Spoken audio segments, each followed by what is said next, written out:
Tout le monde a ri quand un milliardaire en fauteuil roulant a adopté des jumelles qui vivaient dans la rue. Mais quand l'une d'elles a dit « Je sais comment te faire remarcher », il a été stupéfait. Et ce qui s'est passé ensuite est incroyable. Avant de commencer l'histoire, n'oubliez pas de laisser un like et de vous abonner à la chaîne pour voir plus d'histoires comme celle-ci. Le manoir de Sawyer High était bien trop grand pour un seul homme. Par temps clair, la lumière du soleil inondait les lieux par les hautes fenêtres, formant des rectangles dorés sur le parquet. Par temps nuageux, la maison paraissait encore plus vide. Quel que soit le temps, le silence régnait. À 42 ans, Sawyer vivait comme un fantôme dans sa propre maison. Depuis que Caroline était morte dans l'accident un an auparavant, il avait choisi une existence solitaire et silencieuse. Sa routine était simple, se réveiller, travailler dans son bureau à domicile, manger ses repas seul, dormir. Il évitait tout ce qui pouvait lui rappeler la vie qu'ils avaient construite ensemble. La maison se dressait au sommet d'une colline surplombant la ville. Le jardin restait bien entretenu grâce au jardinier qui venait 2 fois par semaine. Les roses blanches que Caroline avait plantées fleurissaient encore près de l'entrée, mais Sawyer évitait de les regarder chaque fois qu'il passait devant. Son entreprise technologique, fondée 15 ans plus tôt, continuait de prospérer, même avec sa présence de plus en plus distante. Daniel, son ami de longue date et vice-président, avait repris de nombreuses responsabilités au cours de l'année écoulée. Le seul lien de Sawyer avec le monde extérieur passait par les emails, les visioconférences et les tableurs. Au début, après les funérailles, ses amis avaient tenté de l'aider. Appels téléphoniques quotidiens, visites surprises, invitations à dîner ou en voyage. Sawyer avait tout refusé. D'abord avec des excuses polies, puis avec une froideur qui ne laissait aucune place à l'insistance. Désormais, il ne parlait qu'aux personnes absolument nécessaires, Robert, son chauffeur, Martha, la gouvernante, et son assistante personnelle à l'entreprise. Les photographies de Caroline avaient été retirées des murs et rangées dans des boîtes au sous-sol. Ses livres, cependant, restaient sur l'étagère du salon. Caroline avait adoré lire. Parfois, Sawyer prenait un livre et cherchait les notes qu'elle avait griffonnées dans les marges, comme si, à travers ces mots, il pouvait garder un lien avec elle. La chambre qu'ils avaient partagée restait intacte. Sawyer avait déménagé dans l'une des chambres d'amis.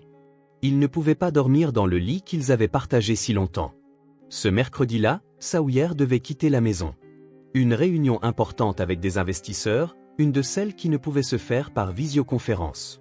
Il enfila un costume sombre, redressa sa cravate sans enthousiasme et descendit lentement les escaliers en s'agrippant à la rampe. Depuis l'accident, Sawyer utilisait un fauteuil roulant, non par nécessité absolue, mais par choix. Les médecins lui assuraient qu'avec une kinésithérapie intensive, il remarcherait normalement. Sa lésion de la moelle épinière était grave, mais pas irréversible. Cependant, Sawyer avait abandonné le traitement après quelques semaines. C'était comme si le fauteuil roulant était sa pénitence. Caroline était morte. Lui avait survécu. Cela ne semblait pas juste. « Bonjour, monsieur », le salua Robert en ouvrant la portière de la voiture adaptée. « Bonjour », répondit Sawyer sans lever les yeux. Robert était un homme discret, une qualité que Sawyer appréciait. Il travaillait pour lui depuis 8 ans. Au cours de la dernière année, il avait appris à respecter le silence de son employeur. Il attacha le fauteuil roulant dans le compartiment du véhicule et démarra en direction de la ville. Le ciel était lourd, promettant la pluie.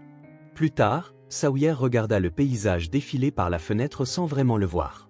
Des gens qui marchaient, des enfants qui couraient, des voitures qui klaxonnaient. La vie continuait pour tout le monde, sauf pour lui. Coincé dans un instant, figé dans le passé. La réunion eut lieu au sommet d'un immeuble moderne. Dans une salle surplombant la ville, 6 investisseurs l'attendaient. Pendant 2 heures, Sawyer présenta des projections, répondit aux questions et négocia les termes. Sa voix était ferme, ses arguments solides. Professionnellement, il était toujours le même homme d'affaires avisé, même s'il fonctionnait en pilote automatique. Il obtint l'investissement qu'il recherchait. Une victoire professionnelle qui ne lui apporta aucune satisfaction. C'était juste un autre jour, une autre tâche accomplie. Au moment où la réunion se termina, la nuit était tombée. Une pluie fine s'abattait sur la ville. « À la maison, monsieur ?» demanda Robert en ouvrant le parapluie pour protéger Sawyer sur le chemin de la voiture. « Oui », répondit-il en s'installant sur le siège. La circulation en centre-ville était bloquée. Pour éviter le pire, Robert choisit un itinéraire alternatif, empruntant une avenue moins fréquentée qui longeait un quartier plus simple de la ville. Les lampadaires y étaient rares et les trottoirs presque vides à cause de la pluie, qui tombait maintenant plus fort. C'est le long de ce tronçon, alors qu'il s'arrêtait à un feu rouge, que Sawyer les vit. 2 petites filles dormaient, blotties dans une alcôve entre une pharmacie fermée et une supérette encore ouverte. Un petit auvent les protégeait quelque peu de la pluie, mais pas du froid de la nuit. Elles se couvraient de morceaux de carton, humides sur les bords. L'une s'agrippait à l'autre dans un geste protecteur instinctif. Le feu passa au vert et la voiture avança de quelques mètres. Sawyer, cependant, ne pouvait détacher son regard. Quelque chose dans cette scène le retenait d'une manière qu'il n'avait pas ressentie depuis longtemps. Ce n'était pas seulement de la pitié. Il voyait souvent des gens vivre dans la rue et il donnait généreusement à des œuvres de charité, mais il s'impliquait rarement personnellement. « Robert », appela-t-il, sa voix plus forte que d'habitude. « Arrêtez-vous ». Le chauffeur, surpris par la demande inattendue, se gara un peu plus loin. « Quelque chose ne va pas, monsieur ? Retournez à cette pharmacie, les enfants. » Robert manœuvra et rebroussa chemin. Sawyer baissa la vitre pour mieux voir. Les filles s'étaient réveillées, probablement à cause du bruit de la voiture s'arrêtant si près. Elles regardaient avec appréhension, se serrant l'une contre l'autre. C'étaient des jumelles identiques. Elles avaient des cheveux sombres et emmêlés, des visages sales et minces, et des vêtements bien trop grands pour leur corps frêle. Mais ce furent leurs yeux qui capturèrent l'attention de Sawyer. Des yeux sombres et profonds, porteurs d'une sagesse bien au-delà de leur âge, un mélange de peur et de courage, de vulnérabilité et de résilience. « Vous êtes seules, toutes les deux ?» demanda Sawyer, essayant d'adoucir sa voix. Les filles ne répondirent pas. Elles se blottirent simplement plus près, s'agrippant l'une à l'autre comme si elles ne faisaient qu'une. « Avez-vous faim ?» La plus petite hocha la tête, presque imperceptiblement. L'autre resta immobile, protectrice. Sawyer n'était pas sûr de ce qu'il faisait. Il n'avait jamais été doué avec les enfants. Caroline lui avait parlé d'avoir des enfants, mais il avait toujours repoussé, disant qu'ils avaient besoin du moment parfait, de la stabilité financière, de l'expansion de l'entreprise. Et puis le temps s'était écoulé, emportant avec lui toutes les possibilités. « Robert », dit Sawyer, regardant toujours les filles. « Vous avez des enfants, n'est-ce pas ?»« Oui, monsieur. 2 filles. »« Que feriez-vous si vous trouviez des enfants comme ça sous la pluie ?» Robert regarda les filles, puis Sawyer, pensif. « Eh bien, monsieur, j'essaierai d'aider. Peut-être appeler les services sociaux. » Sawyer secoua la tête. L'idée d'impliquer les autorités et de soumettre les filles au système ne lui plaisait pas. « Je les emmène à la maison », décida-t-il. « Juste pour ce soir. Nous verrons quoi faire demain matin. » Sawyer ouvrit la portière de la voiture. « Voulez-vous venir avec moi ?» demanda-t-il aux filles. « J'ai de la nourriture chaude et un endroit sec pour dormir. » Les filles échangèrent des regards, comme si elles se parlaient sans mots. La plus grande chuchota quelque chose à l'oreille de l'autre. Après un long moment d'hésitation, toutes deux se levèrent lentement. « Comment t'appelles-tu » demanda Sawyer à celle qui semblait la plus âgée. « Lila » murmura-t-elle. Montrant sa sœur, elle ajouta « Elle, c'est June. »« Enchantée de vous connaître. Je m'appelle Sawyer. » Quand les filles montèrent dans la voiture, Sawyer nota à quel point elles étaient petites et fragiles. Leurs bras minces, leurs os visibles sous une peau pâle. Leurs genoux et leurs coudes étaient marqués de cicatrices, preuve d'une vie dans la rue. Sur le chemin du manoir, elles restèrent silencieuses, serrées l'une contre l'autre sur la banquette arrière. Elles regardaient par la fenêtre avec un mélange de peur et de fascination alors que la voiture gravissait la colline, laissant derrière elle les lumières de la ville. Sawyer tenta de faire la conversation à quelques reprises, demandant si elles avaient de la famille ou depuis combien de temps elles étaient dans la rue. Il n'obtint que le silence et des regards méfiants. Quand ils arrivèrent, la pluie avait cessé, mais le ciel était toujours lourd. Le manoir se dressait contre l'horizon sombre, ses fenêtres éclairées contrastant vivement avec l'obscurité environnante. Robert aida Sawyer avec son fauteuil roulant, puis ouvrit la portière aux filles. « Ouah !» s'exclama June, son premier mot prononcé. « C'est un château ?» L'innocence de sa question prit Sawyer par surprise, le faisant presque sourire. « Non, c'est juste une grande maison. » La maison qui s'était sentie vide semblait maintenant encore plus grande avec les 2 enfants à l'intérieur.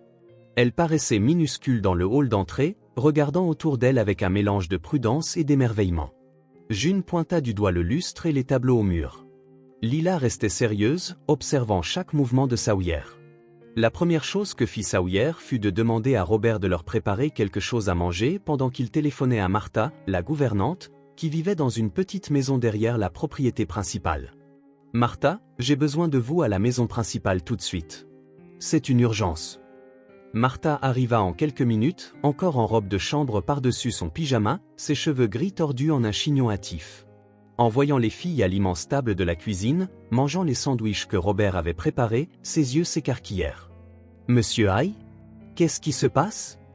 Je les ai trouvées dans la rue. Elles ne pouvaient pas passer la nuit dehors sous la pluie. » Martha était pragmatique, dans la cinquantaine, elle travaillait pour Sawyer depuis plus d'une décennie.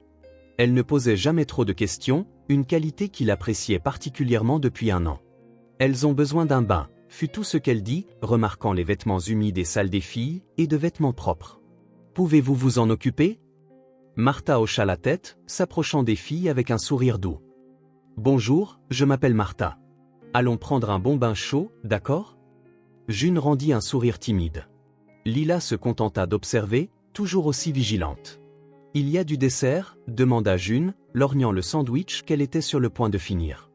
Martha regarda Sawyer, qui hocha la tête. « Nous avons de la crème glacée, » répondit Martha. « Après votre bain. »« D'accord. » June s'illumina. Même Lila se détendit légèrement à la perspective de la crème glacée. Pendant que Martha emmenait les filles à l'étage, Sawyer resta dans la cuisine, réfléchissant à ce qu'il venait de faire. Ce n'était pas son genre d'agir sur un coup de tête. C'était un homme méthodique qui pesait ses options, planifiant chaque étape avec soin. Mais quelque chose dans les yeux de ses enfants avait touché une partie de lui qu'il pensait morte avec Caroline. « Vous allez vraiment les laisser passer la nuit ?» demanda Robert, interrompant les pensées de Sawyer. « Oui, je déciderai quoi faire demain matin. » « Si je peux me permettre, monsieur, vous devriez avertir les autorités. Quelqu'un pourrait les chercher. » Sawyer hocha la tête sans grande conviction. « Nous vérifierons ça demain.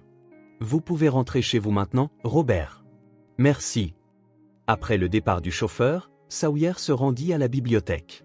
Il s'assit dans son fauteuil préféré, face à la cheminée éteinte, et se versa un whisky. Il resta là, sirotant lentement, écoutant les bruits étouffés venant de l'étage. Des pas, de l'eau qui coule, des voix féminines, des bruits que la maison n'avait pas entendus depuis longtemps. 1 heure plus tard, Martha revint à la bibliothèque. « Elles sont propres et habillées. J'ai utilisé certains de vos vieux t-shirts comme chemise de nuit. C'est immense sur elles, mais ça fera l'affaire pour aujourd'hui. Où sont-elles maintenant ? » Dans la chambre d'amis du 2e étage, la bleue. Elles ont mangé de la crème glacée et sont presque endormies. Sawyer hocha la tête. « Merci, Martha. Vous pouvez aller vous reposer. Nous verrons quoi faire demain. » Après le départ de la gouvernante, Sawyer se dirigea vers le 2e étage. Il s'arrêta devant la porte de la chambre bleue, écoutant. Les filles parlaient à voix basse, presque à murmure. Il frappa doucement avant d'entrer. Elles étaient au lit ensemble, blotties sous la couverture. Elles cessèrent de parler dès qu'elles le virent. « Tout va bien ?» demanda-t-il. June hocha la tête. Lila resta sérieuse, se contentant de regarder. « Si vous avez besoin de quoi que ce soit pendant la nuit, ma chambre est au bout du couloir. »« Pourquoi avez-vous un fauteuil roulant ?» demanda June, curieuse. La question était si directe qu'elle prit Sawyer au dépourvu. Les gens regardaient généralement son fauteuil roulant mais faisaient semblant de ne pas le remarquer ou offraient une pitié silencieuse qu'ils méprisaient. « J'ai eu un accident, » répondit-il, sans donner de détails. « Ça fait mal ?» demanda-t-elle. « Parfois. »« Nous aussi, on a mal parfois, » dit enfin Lila. À l'intérieur. La simplicité et la profondeur de cette déclaration frappèrent Sawyer comme un coup physique. Il étudia leur visage, essayant d'imaginer ce qu'elles avaient traversé pour comprendre si bien la douleur. « Dormez un peu » fut tout ce qu'il put dire, sa voix plus basse que la normale. « Nous parlerons plus demain. » Alors qu'il partait, il entendit June demander « On va rester ici ?» Sawyer s'arrêta sur le seuil, incertain de la réponse. « Pour l'instant, » dit-il, et ferma la porte. Dans le couloir silencieux, il resta plusieurs minutes. Le manoir, autrefois mausolée de souvenirs, avait maintenant une chambre occupée par 2 enfants. Cela faisait longtemps qu'il n'avait pas entendu d'autres bruits que les siens et les pas occasionnels de Martha ou Robert. Maintenant, il y avait des murmures, des pas légers, le bruit de l'eau coulant dans une salle de bain. De petits bruits de vie brisant le silence de la maison. Sawyer retourna dans sa chambre et s'assit sur le bord du lit. Il regarda la photographie de Caroline sur sa table de nuit, la seule qu'il n'avait pas rangée au sous-sol. Caroline y souriait, ses cheveux blonds balayés par le vent, ses yeux bleus vifs pleins de vie. Elle avait été prise lors d'un voyage sur la côte, 2 ans avant l'accident. « Qu'est-ce que je fais, Caroline » murmura-t-il à la photo. « Qu'est-ce que je suis censé faire avec elle ?» Bien sûr, il n'y eut pas de réponse. Seulement le silence qu'il avait appris à si bien connaître. Le silence qui avait été son unique compagnon pendant 1 an. Mais quelque chose avait changé. Le manoir était toujours froid, portait toujours l'absence de Caroline dans chaque recoin. Pourtant, maintenant, pour la première fois depuis 1 an, il contenait aussi de petits signes de vie. 3 jours s'étaient écoulés depuis que Sawyer avait ramené les filles à la maison. Le lendemain matin où il les avait trouvées, il avait appelé son avocat, lui donnant une vague explication de la situation. Morgan, un homme méticuleux qui gérait les affaires juridiques de Sawyer depuis plus d'1 décennie, promit de vérifier s'il y avait des signalements d'enfants disparus. Il suggéra également de contacter les services sociaux, mais sans urgence. « Laissez-les rester quelques jours », dit Morgan au téléphone. « Si quelqu'un les cherche, nous le saurons assez vite.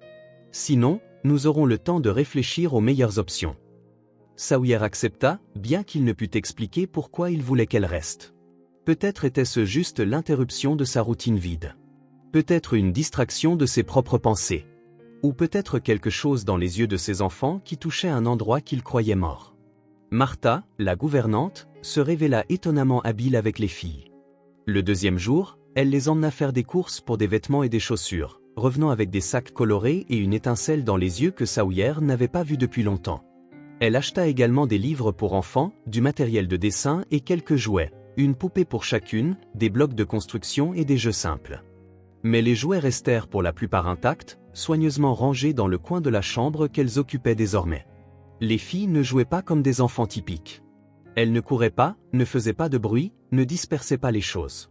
Elles se déplaçaient avec précaution, comme si elles avaient peur de casser quelque chose ou de déranger. La première nuit, elles hésitèrent en entrant dans la chambre que Martha avait préparée. « On peut dormir ensemble » demanda Lila, lorgnant les 2 lits séparés. « Bien sûr » répondit Martha, rapprochant les lits avec l'aide de Robert. Même ainsi, elles dormaient agrippées l'une à l'autre, comme si elles avaient peur d'être séparées dans leur sommeil. Le 3e jour, Sawyer les observa depuis le seuil du salon. June était assise sur le tapis, dessinant avec les crayons de couleur que Martha avait achetés. Lila, à côté d'elle, feuilletait un livre d'images sans vraiment lire. Elle n'avait pas demandé si elle pouvait rester définitivement, un détail que Sawyer trouva curieux. La plupart des enfants l'auraient bombardé de questions, cherchant à être rassurés, montrant soit de l'anxiété, soit de l'espoir. Ces 2-là, non. Elle existait simplement dans le présent, sans attentes apparentes. « Tu veux voir mon dessin » demanda June, remarquant que Sawyer regardait. Il s'approcha, faisant rouler son fauteuil jusqu'à être à côté d'elle. Le dessin montrait 3 bonshommes allumettes, 2 petits et un plus grand en fauteuil roulant, devant une grande maison avec de nombreuses fenêtres. « C'est nous » expliqua June en pointant les personnages. Sawyer sentit quelque chose se tordre dans sa poitrine en regardant le simple dessin. Les 3 personnages étaient reliés par des lignes qui semblaient se tenir la main.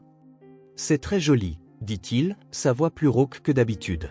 June sourit, un sourire sincère qui illumina son petit visage.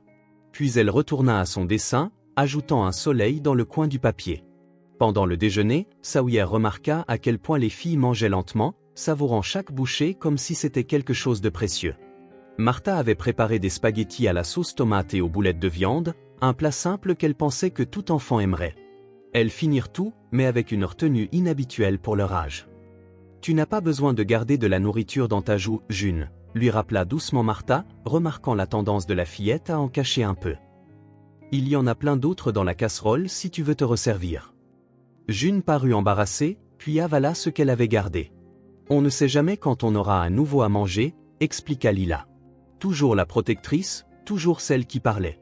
Martha et Sawyer échangèrent des regards. Qu'est-ce que ces enfants avaient dû vivre pour développer de telles habitudes? « Vous aurez toujours à manger ici, » dit Sawyer. 3 repas par jour, plus des encas si vous voulez. Lila étudia son visage, cherchant des signes de tromperie. Puis elle hocha légèrement la tête. Cet après-midi-là, après le déjeuner, Sawyer se rendit à son bureau pour travailler. Il avait des visioconférences prévues et des emails auxquels répondre, mais il avait du mal à se concentrer. Ses pensées dérivaient constamment vers les 2 enfants qui occupaient maintenant une chambre dans sa maison, des enfants qui ne posaient pas de questions, ne faisaient pas de demandes et mangeaient chaque repas comme si c'était le dernier.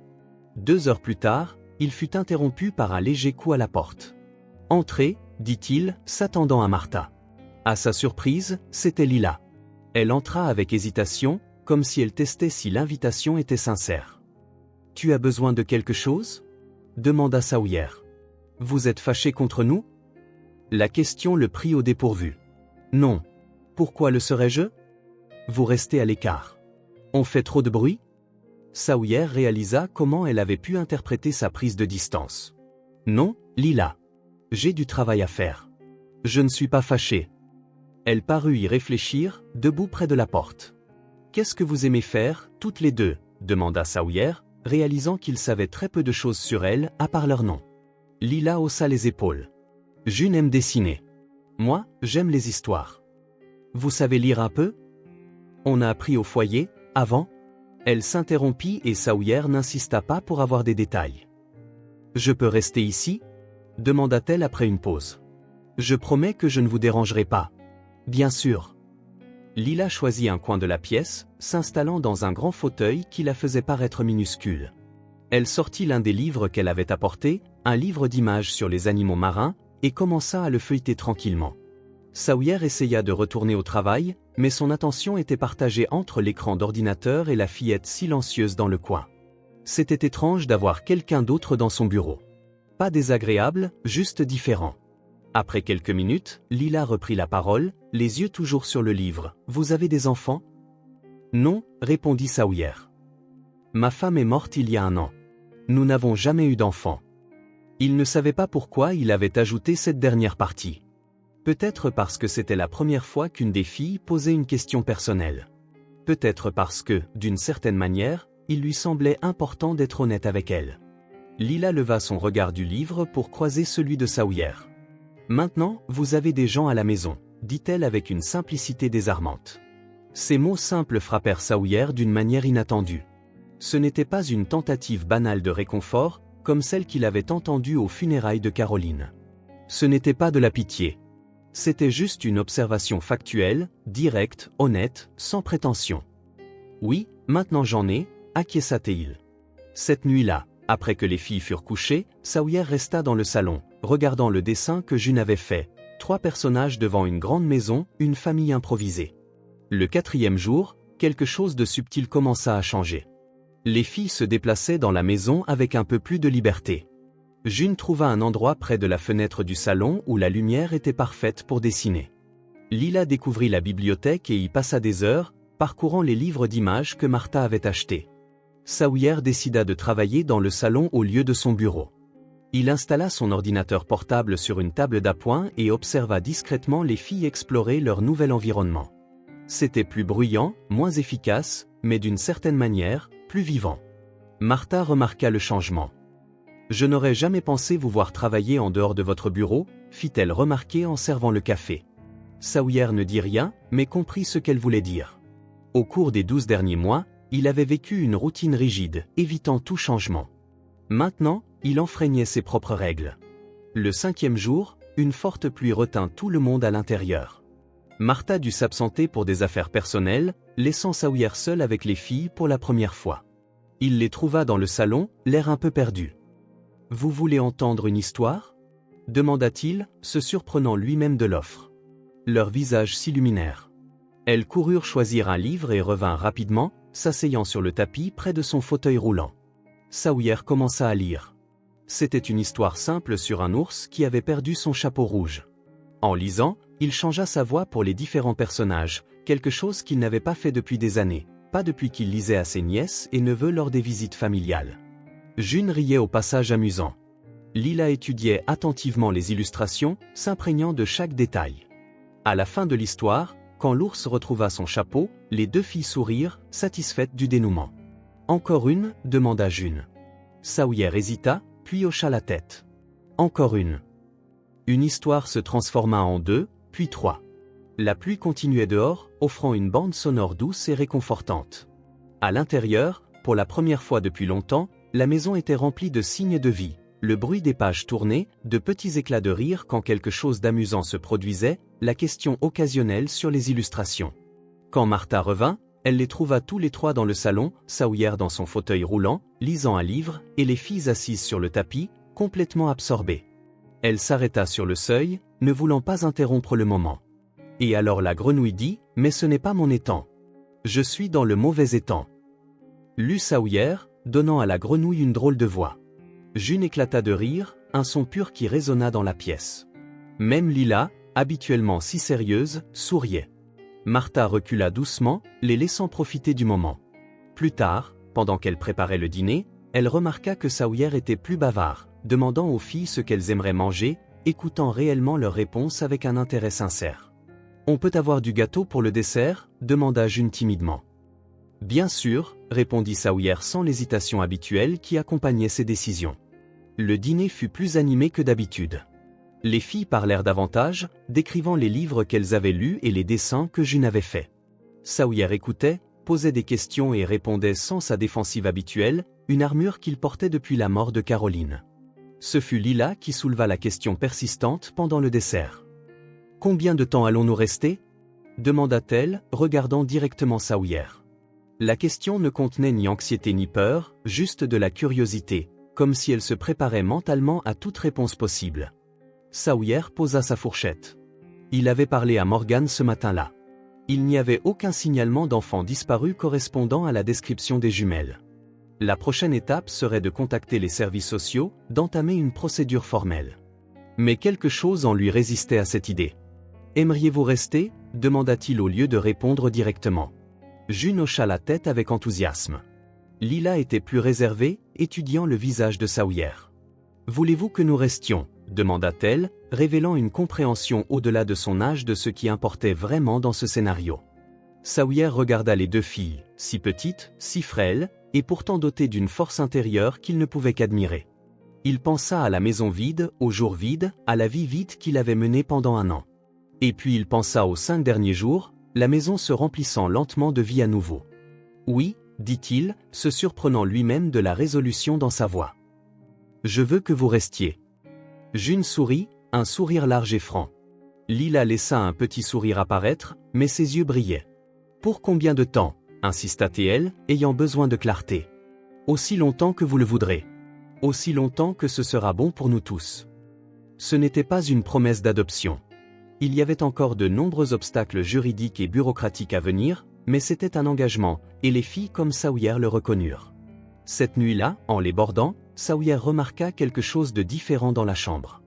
Les jouets qui avaient été soigneusement rangés dans un coin étaient maintenant éparpillés sur le tapis. Il y avait un livre ouvert sur un oreiller et un nouveau dessin scotché au mur, 3 personnages sous un parapluie. « Bonne nuit », dit-il en ajustant la couverture. « Bonne nuit », répondirent-elles à l'unisson. En quittant la pièce, Sawyer réalisa qu'il souriait. Un petit sourire presque imperceptible, mais sincère. Le premier depuis très longtemps.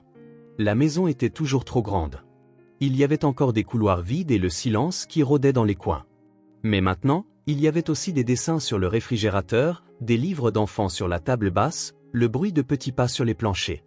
Après 1 an à vivre comme une ombre, Sawyer commençait à sentir les premiers rayons de lumière pénétrer son obscurité. Ce n'était pas une guérison totale, ni que la douleur avait disparu, mais c'était un début. La maison démesurée, autrefois mausolée de souvenirs, commençait lentement à redevenir un foyer. L'automne arriva avec des pluies persistantes. Environ 1 mois s'était écoulé depuis que les filles avaient emménagé chez Sawyer, 1 mois de petits changements, d'ajustements subtils et de silence qui se transformaient progressivement en conversation. Martha avait transformé l'une des pièces vides en un espace réservé aux filles, avec de nouveaux lits, des rideaux colorés et une petite étagère pour leurs livres et leurs jouets. Les murs autrefois blancs affichaient maintenant les dessins de June, des soleils souriants, des maisons aux cheminées fumantes, 3 personnages se tenant la main. De nouvelles routines prirent forme naturellement. Petit déjeuner ensemble dans la cuisine, Sawyer travaillant à domicile la plupart du temps, les filles dessinant, lisant ou jouant tranquillement. Déjeuner, plus de travail, plus de dessin. Une promenade dans le jardin si le temps le permettait. Dîner. Une histoire avant de dormir. Martha venait tous les jours mais ne dormait plus à la maison. Elles ont besoin de sentir que c'est leur maison, pas une sorte d'institution avec des employés, expliqua-t-elle à Sawyer. Cette nuit-là, une violente tempête faisait rage à l'extérieur. Des vents forts faisaient trembler les fenêtres du manoir. Des éclairs illuminaient le ciel à intervalles irréguliers, suivis de coups de tonnerre qui semblaient ébranler les fondations même de la maison. Sawyer ne pouvait pas dormir. Il était allongé dans son lit, écoutant la pluie contre la vitre, perdu dans ses pensées. Dernièrement, il envisageait quelque chose qu'il n'avait jamais imaginé auparavant, quelque chose dont il n'avait discuté avec personne, pas même les filles. Un coup de tonnerre particulièrement fort explosa près de la maison, faisant vaciller les lumières puis s'éteindre complètement. Sawyer soupira. La tempête avait probablement endommagé une ligne électrique. Ce n'était pas rare dans cette région. Il attrapa son téléphone sur la table de nuit pour l'utiliser comme lampe de poche quand il l'entendit. Le bruit doux de pas dans le couloir. La porte de sa chambre s'ouvrit lentement avec un léger grincement. Sawyer alluma la lampe de poche de son téléphone, illuminant partiellement la pièce. Deux petites silhouettes se tenaient sur le seuil. June et Lila, main dans la main, les yeux écarquillés de peur. « On peut entrer ?» demanda Lila d'une voix à peine audible. Avant que Sawyer ne puisse répondre, un autre coup de tonnerre secoua la maison. Les filles sursautèrent et June laissa échapper un petit gémissement. « Bien sûr, » répondit-il, plaçant le téléphone sur la table pour que sa lumière diffuse une douce lueur dans la pièce. Sans un mot de plus, les jumelles s'approchèrent du lit. Un instant, Sawyer pensa qu'elles demanderaient à dormir à côté de lui. Au lieu de cela, elles s'allongèrent au pied du lit, blotties comme des chatons, sans même tirer la couverture. Le geste le prit par surprise. C'était un geste si étrange, demander la proximité tout en maintenant la distance, chercher la sécurité sans exiger le confort. C'était comme si elle savait exactement combien elle pouvait demander sans s'imposer. Sawyer resta immobile un moment, observant les deux petites formes au pied de son lit. Puis, lentement, il prit une couverture supplémentaire dans un coffre voisin et la déplia sur elle. « Vous avez peur du tonnerre ?» demanda-t-il à voix basse. « Non, » répondit Lila après une pause. « On a fait un mauvais rêve. »« Toutes les deux ?»« On fait toujours le même rêve. » expliqua June, sa voix étouffée par la couverture. C'est comme si on partageait un seul esprit. Sawyer ne remit pas en question la logique enfantine. Ce n'était pas la première fois qu'il remarquait le lien presque surnaturel entre les jumelles, finissant les phrases l'une de l'autre, semblant communiquer en silence, réagissant identiquement aux mêmes situations. « Voulez-vous parler du rêve ?» demanda-t-il. Le silence suivit, rompu seulement par le bruit de la pluie contre les fenêtres et un grondement lointain de tonnerre. « On a rêvé que vous alliez partir, » dit enfin Lila. « Comme notre maman. » Ces mots simples frappèrent Sawyer comme un coup physique. C'était la première fois qu'elle mentionnait leur mère ou quoi que ce soit de leur passé. « Je ne vais nulle part, » leur assura-t-il, sa voix plus forte qu'il ne l'avait voulu. « Tout le monde finit par partir, » répliqua Lila avec une sagesse amère qu'aucun enfant ne devrait avoir. Sawyer n'eut pas de réponse à cela. C'était vrai, après tout. Les gens partent. Caroline l'avait fait. Lui aussi, presque disparaissant en lui-même, devenant l'ombre de l'homme qu'il avait été. « Je suis là maintenant » fut tout ce qu'il put dire. Les filles ne répondirent pas, mais il les sentit se détendre progressivement, leur petit corps relâchant la tension. Bientôt, leur respiration devint régulière et profonde.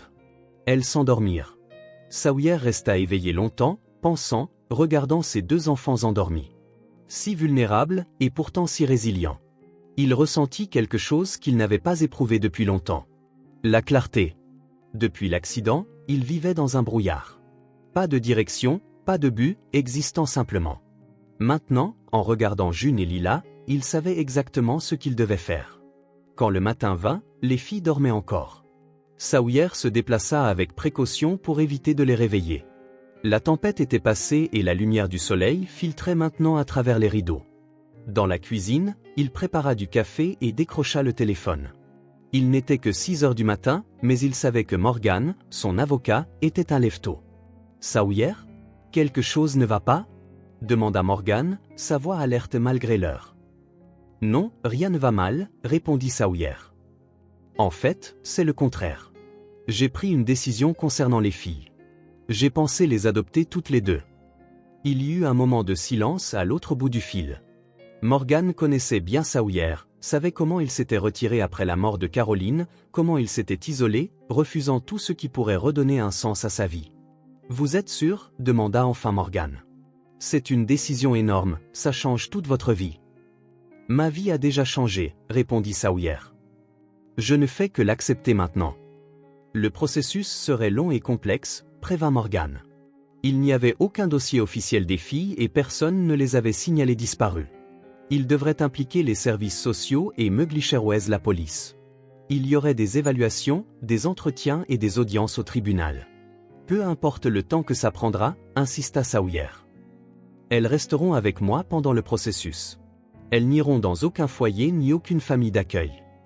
Ce sera peut-être difficile à garantir. C'est pour ça que je vous paie, Morgan. Pour rendre les choses difficiles possibles. Après avoir raccroché, Sawyer remarqua que ses mains tremblaient légèrement. C'était de l'excitation, réalisa-t-il, pas de l'anxiété ou de la peur.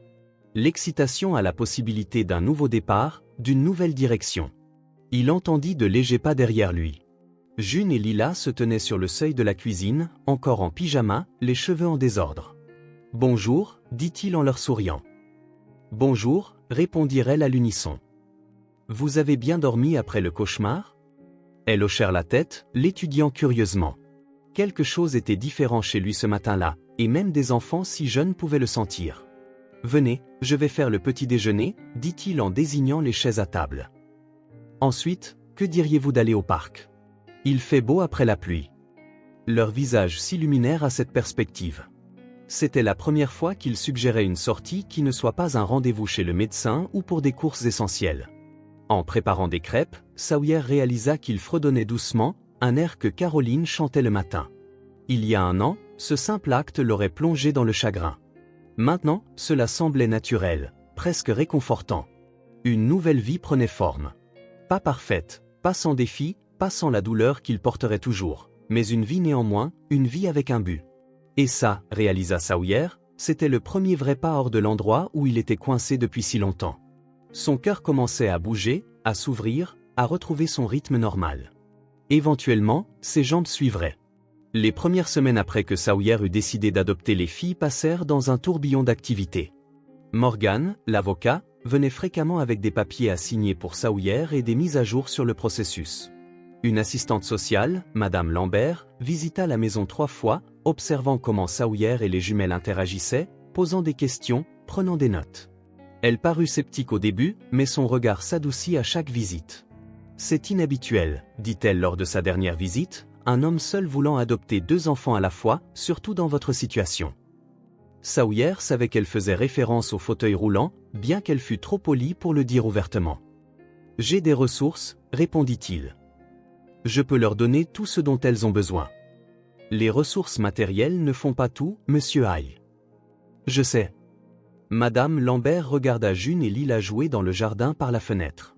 Pour la première fois depuis leur arrivée, les filles ressemblaient vraiment à des enfants, courant, riant, chassant les papillons. Elles ont l'air heureuses, commenta-t-elle. Nous apprenons ensemble, dit Sawyer. Pendant cette période, Sawyer travailla exclusivement à domicile. Il annula des voyages d'affaires, délégua des réunions et tint des visioconférences depuis son bureau à domicile. Daniel Th, son vice-président, assuma de nombreuses responsabilités de Sawyer sans se plaindre, bien que Sawyer pût sentir la curiosité de Daniel en filigrane de ses emails et messages. Ce fut Martha qui aborda finalement la question un après-midi, alors que Sawyer signait d'autres documents. « Vous devrez retourner au bureau un jour, dit-elle en posant une tasse de café à côté de lui.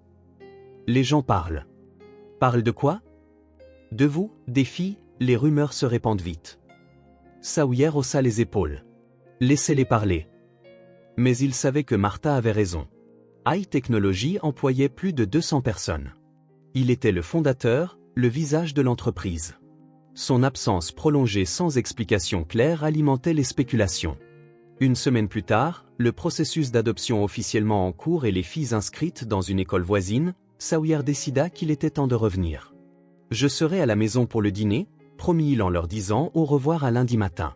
« Martha restera avec vous après l'école. »« Tu vas travailler dans ce grand endroit avec les fenêtres en verre ?» demanda June, faisant référence au bâtiment de l'entreprise qu'elles avaient vu en photo. « Oui.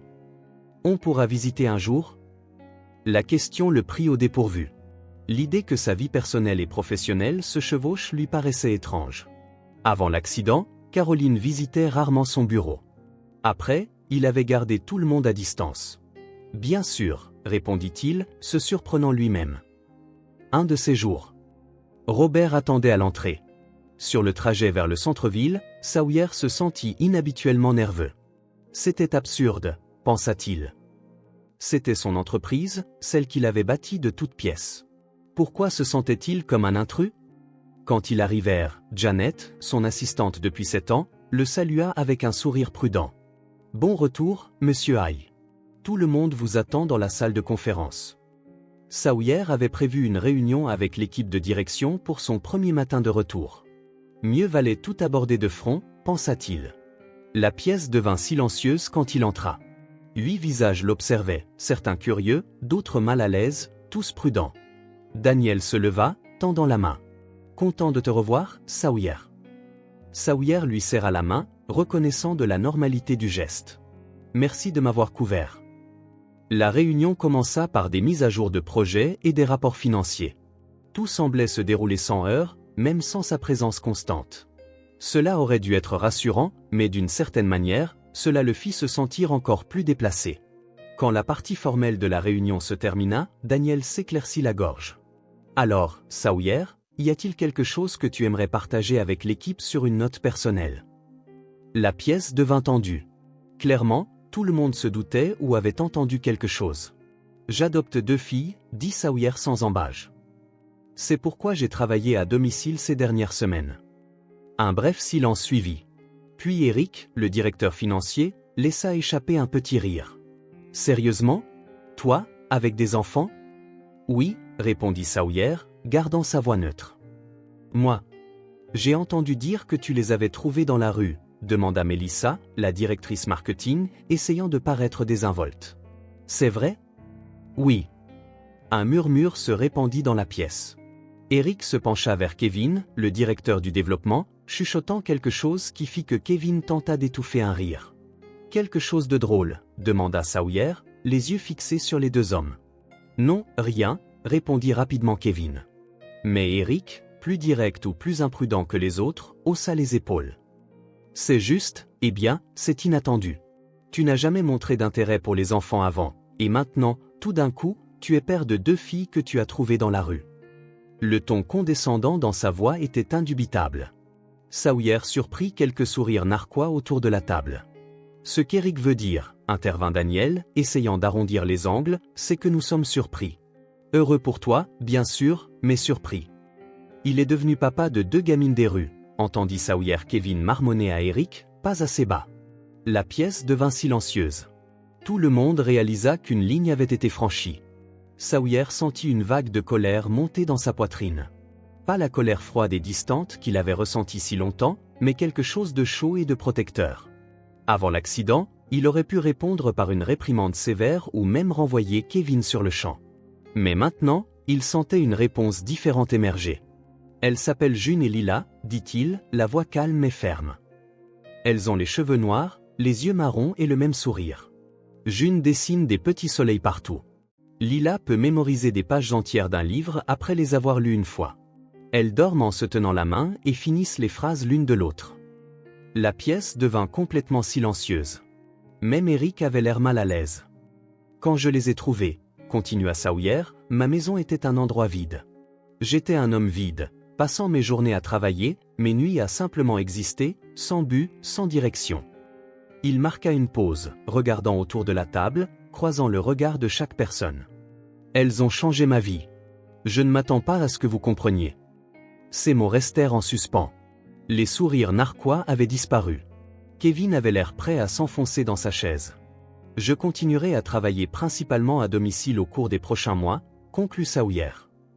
Daniel continuera à superviser les opérations quotidiennes. Si quelqu'un a un problème avec ça, ma porte est toujours ouverte. » Personne ne dit plus rien. La réunion se termina peu après et tout le monde se dépêcha de sortir. Seul Daniel resta, attendant qu'il soit seul. « Je suis désolé pour eux, dit-il. Eric et Kevin peuvent être des idiots parfois. » Sawyer haussa les épaules. « Ça n'a pas d'importance. » Si, ça a de l'importance. Tu es le patron. Il devrait montrer plus de respect. Je ne m'inquiète pas du respect, répondit Sawyer. Je m'inquiète pour June et Lila, pour faire ce qui est juste pour elles. Daniel étudia son ami un moment. Tu es différent. Ah oui? Tu es plus présent. Même quand tu étais ici physiquement, tu semblais à des millions de kilomètres. Sawyer y réfléchit. C'était vrai. Depuis l'accident, il s'était déconnecté de tout et de tout le monde. Le fauteuil roulant n'était pas seulement une aide physique. C'était une frontière qu'il avait érigée entre lui et le monde, une ligne visible marquant son isolement auto-imposé. Les filles ont besoin de moi, dit-il simplement. Présent, pleinement. Daniel sourit. Je pense que tu as besoin d'elles aussi. Sur le chemin du retour, Sawyer se sentit étonnamment léger. Les remarques et les regards le dérangeaient encore, mais pas autant qu'il s'y serait attendu. Avant, il aurait ruminé chaque mot, chaque expression, les laissant alimenter son amertume. Maintenant, tout ce à quoi il pouvait penser, c'était aux jumelles qui l'attendaient pour le dîner. Les histoires qu'elles partageraient sur leur premier jour de retour à l'école, les dessins que June lui montrerait, les questions que Lila poserait, le monde extérieur pouvait penser ce qu'il voulait. Ce qui importait, c'était à l'intérieur de sa maison. Ce qui importait, c'était la nouvelle vie qui commençait à prendre forme. L'hiver arriva, couvrant les jardins du manoir d'une fine couche de neige. À l'intérieur, la chaleur des radiateurs créait un contraste douillet avec le froid extérieur.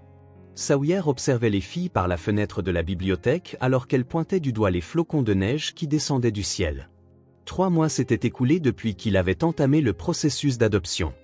Les formalités progressaient et Morgan, son avocat, était optimiste. Les filles fréquentaient maintenant l'école régulièrement, se faisaient des amis et rapportaient à la maison de nouvelles histoires et de nouveaux dessins. Une routine s'était installée, étonnamment naturelle. Ce samedi après-midi-là, une légère chute de neige saupoudrait la ville. Dans la bibliothèque, un feu crépitait dans la cheminée pendant qu'ils jouaient tous les 3 à un jeu de société. Une nouvelle tradition que Sawyer chérissait plus qu'il ne pouvait l'exprimer. « C'est à ton tour », dit June en se penchant sur le plateau coloré. Sawyer lança les dés et déplaça son pion le long du chemin sinueux. « Tu dois piocher une carte », souligna Lila. Il tira du paquet et lut à voix haute, « Recule de 3 cases ». June gloussa. Ce son clair qui apportait toujours de la lumière dans les jours de Sawyer. Lila, toujours plus analytique, évaluait déjà la nouvelle position stratégique. Maintenant, tu es sur la case bleue, nota TL. Au prochain tour, tu pourrais prendre le raccourci. Après quelques autres coups, June se laissa distraire, regardant la neige tomber à l'extérieur de la fenêtre. On pourrait faire un bonhomme de neige demain, suggéra TL. S'il continue de neiger, on pourrait essayer, répondit Sawyer avec prudence. Je ne suis pas très doué pour ça. On t'apprendra, l'assura June avec la confiance que seul un enfant peut avoir. C'est facile. Un silence gêné s'installa. Ils savaient tous, sans le dire, que le fauteuil roulant représentait un obstacle à la construction d'un bonhomme de neige. Depuis l'arrivée des filles, le fauteuil roulant était rarement mentionné. Elles l'acceptaient comme faisant partie de Sawyer, sans question ni gêne. Lila fut celle qui rompit le silence avec une déclaration si simple qu'elle détenait un pouvoir qu'aucun psychologue ou thérapeute n'avait jamais réussi à exercer sur Sawyer. « Je sais comment te faire remarcher », dit-elle soudain, avec le même ton désinvolte que l'on pourrait utiliser pour commenter la météo. Sawyer la regarda, surpris non seulement par ses mots, mais par la certitude absolue dans sa voix. « Vraiment ?» demanda-t-il, essayant de garder un ton léger, bien qu'il sentît son cœur battre plus vite. « Oui, » dit Lila, comme si elle expliquait quelque chose d'évident à un adulte qui ne comprenait tout simplement pas. « Tu as besoin de kinésithérapie, comme Monsieur Rodriguez. » « Qui est Monsieur Rodriguez ?»« Notre voisin à l'école, » intervint June. « Il s'est cassé la jambe en jouant au football. Il a utilisé des béquilles, puis une canne, et maintenant il marche très bien. Il fait de la kinésithérapie 3 fois par semaine, » ajouta Lila, ses yeux sombres sérieux et déterminés, et des exercices à la maison tous les jours. C'est comme ça qu'il s'est amélioré si vite. Sawyer sourit, touché par la simplicité de cette logique enfantine. Pour elle, c'était aussi simple que ça. Il y avait un problème. Il y avait une solution. Il suffisait de l'appliquer. Pas de place pour la culpabilité, l'autopunition ou les complexités émotionnelles. Dans leur monde, si quelque chose est cassé, on le répare. Si ça fait mal, on le guérit. Si on ne peut pas marcher, on fait de la kinésithérapie jusqu'à ce qu'on puisse. Mon cas est un peu différent, expliqua-t-il doucement. Ma blessure est à la colonne vertébrale. C'est plus compliqué. Mais le médecin a dit que tu pouvais remarcher, n'est-ce pas? Demanda Lila, son regard pénétrant comme si elle voyait à travers toutes ses excuses. Sawyer fut surpris par la précision de sa question. Il n'avait jamais discuté des détails médicaux de son état avec les filles. Oui, admit-il, ayant l'impression d'avouer un secret longtemps gardé. Le médecin a dit qu'avec un traitement approprié, je pourrais retrouver au moins une certaine mobilité. Alors pourquoi n'essaies-tu pas? Demanda June avec le genre d'innocence désarmante que seul un enfant peut avoir. Sa question resta en suspens, trop simple pour être répondue avec les justifications adultes compliquées que Sawyer avait construites pendant un an. C'est compliqué, réussit-il à dire. Lila pencha la tête, un geste qu'elle faisait lorsqu'elle traitait de nouvelles informations. Ses yeux sombres examinèrent Sawyer avec une perspicacité qui semblait bien au-delà de son âge. « C'est à cause de ta femme ?» demanda-t-elle. « Parce qu'elle est morte et pas toi. » La question frappa Sawyer comme un éclair, illuminant des vérités qu'il avait cachées à tout le monde, y compris à lui-même. C'était exactement ça. Pénitence, une punition auto-imposée, une façon d'expier sa survie alors que Caroline n'avait pas survécu. Quelque chose comme ça, murmura-t-il, à peine audible. June se rapprocha, plaçant sa petite main sur la sienne. « Mais maintenant tu nous as, et nous avons besoin de toi en entier, » ajouta Lila. « Pour qu'on puisse construire des bons hommes de neige. » La simplicité de leurs mots démantela toutes ces barrières émotionnelles complexes. Il sentit quelque chose de chaud couler sur sa joue, une larme, puis une autre, puis une autre. Il n'avait pas vraiment pleuré depuis les funérailles de Caroline. Peut-être même pas alors. « C'est à ton tour, » dit doucement June en lui tendant les dés, lui laissant de l'espace pour se ressaisir. Ils continuèrent la partie, mais quelque chose avait changé. Une graine avait été plantée, non par des thérapeutes coûteux ou des amis bien intentionnés, mais par deux enfants qui voyaient le monde avec la clarté que seule l'innocence peut offrir. « Je sais comment te faire remarcher. » Les mots de Lila restèrent avec lui pour le reste de la journée, pendant le dîner, en leur lisant une histoire avant de dormir, et plus tard, seul dans la bibliothèque, fixant le feu mourant dans la cheminée. Leur franchise enfantine avait transpercé les couches d'apitoiement, de culpabilité et d'inertie. Les filles ne voyaient pas un homme purgeant une peine. Elles voyaient Sawyer, leur protecteur, quelqu'un qui avait besoin d'aide pour guérir. Il n'y avait aucun jugement dans leurs yeux, seulement la certitude inébranlable que les problèmes existaient pour être résolus. Il pensa à Caroline et à la façon dont elle l'avait toujours encouragé à relever les défis. Il se souvint combien elle détestait quand il abandonnait quelque chose sans essayer. « Tu ne sais jamais de quoi tu es capable tant que tu n'as pas essayé », disait-elle.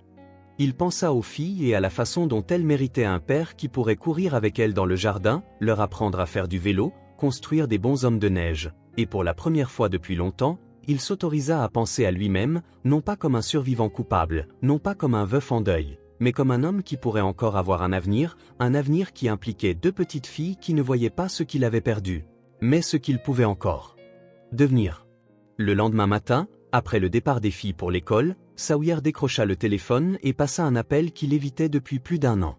« Clinique de rééducation Wellington », répondit une voix féminine. « Bonjour, je m'appelle Sawyer Hay. J'étais patient du docteur Richard il y a environ un an. Un instant, monsieur Hay, je vérifie vos dossiers. » Pendant qu'il attendait, Sawyer regarda par la fenêtre. La neige avait cessé pendant la nuit, laissant le jardin couvert d'une nappe blanche immaculée. Un nouveau départ, une page blanche. Monsieur Hay, le docteur Richard est disponible mardi prochain à 10h. Voulez-vous que je vous fixe un rendez-vous? Sawyer prit une profonde inspiration. Oui, dit-il, la résolution dans la voix. Je veux reprendre le traitement. Non pas parce qu'il s'attendait à un miracle, non pas parce qu'il croyait qu'il serait exactement comme avant, mais parce qu'il voulait essayer, parce que deux enfants, dans leur sagesse innocente, lui avaient montré que parfois la solution est bien plus simple que les adultes ne se l'autorisent à voir. Le mardi suivant, Sawyer entra dans la clinique de rééducation pour la première fois depuis plus d'un an. Tout semblait pareil. L'odeur antiseptique, les murs clairs, l'équipement de kinésithérapie, mais il était différent. Monsieur Hay, le salua le docteur Richard, un homme d'âge mûr à l'expression sérieuse mais bienveillante. Content de vous revoir, docteur. J'avoue que je ne m'attendais pas à ce que vous reveniez. Pas après si longtemps. J'ai changé d'avis. Le médecin l'étudia un moment, remarquant quelque chose de différent chez son patient. Puis-je vous demander ce qui a provoqué ce changement? Sawyer hésita, puis décida d'être honnête. J'ai adopté 2 filles, dit-il. Avant, je n'avais pas la force de commencer ce traitement, ni la volonté, honnêtement. Mais maintenant, elle me pousse. Elle me donne une raison. Le médecin hocha la tête, compréhensif. Que espérez-vous obtenir de ce traitement? Je ne suis pas sûr. Mais je veux essayer. Pour elle. Il marqua une pause. Et pour moi?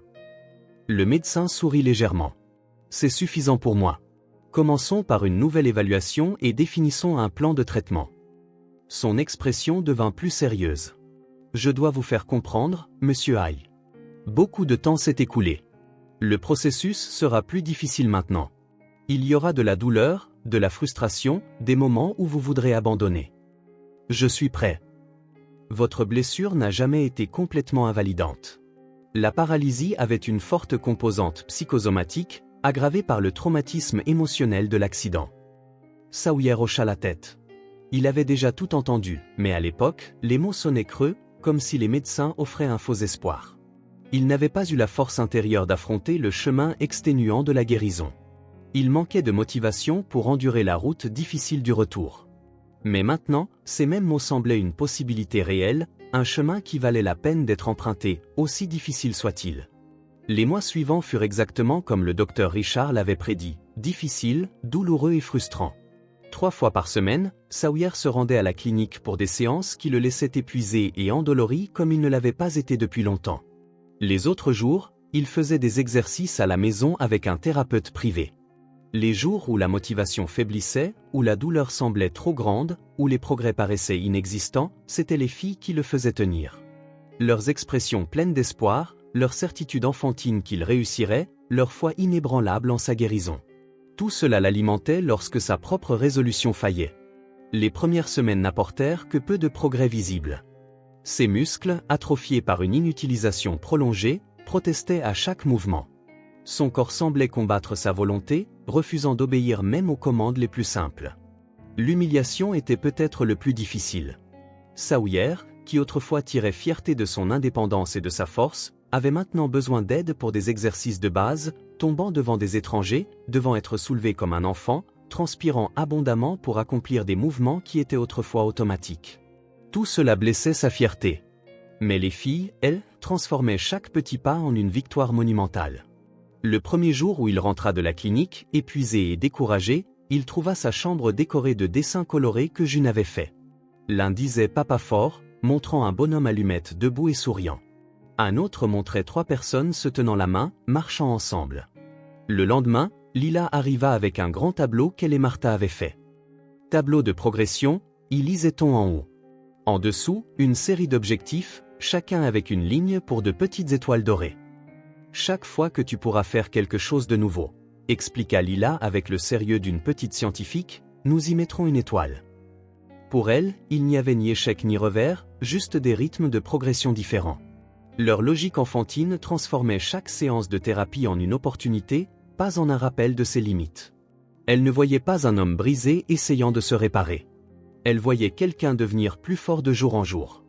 La première étoile fut apposée 2 semaines plus tard, lorsque Sawyer réussit à se tenir debout pendant 10 secondes complètes, soutenu par des barres parallèles.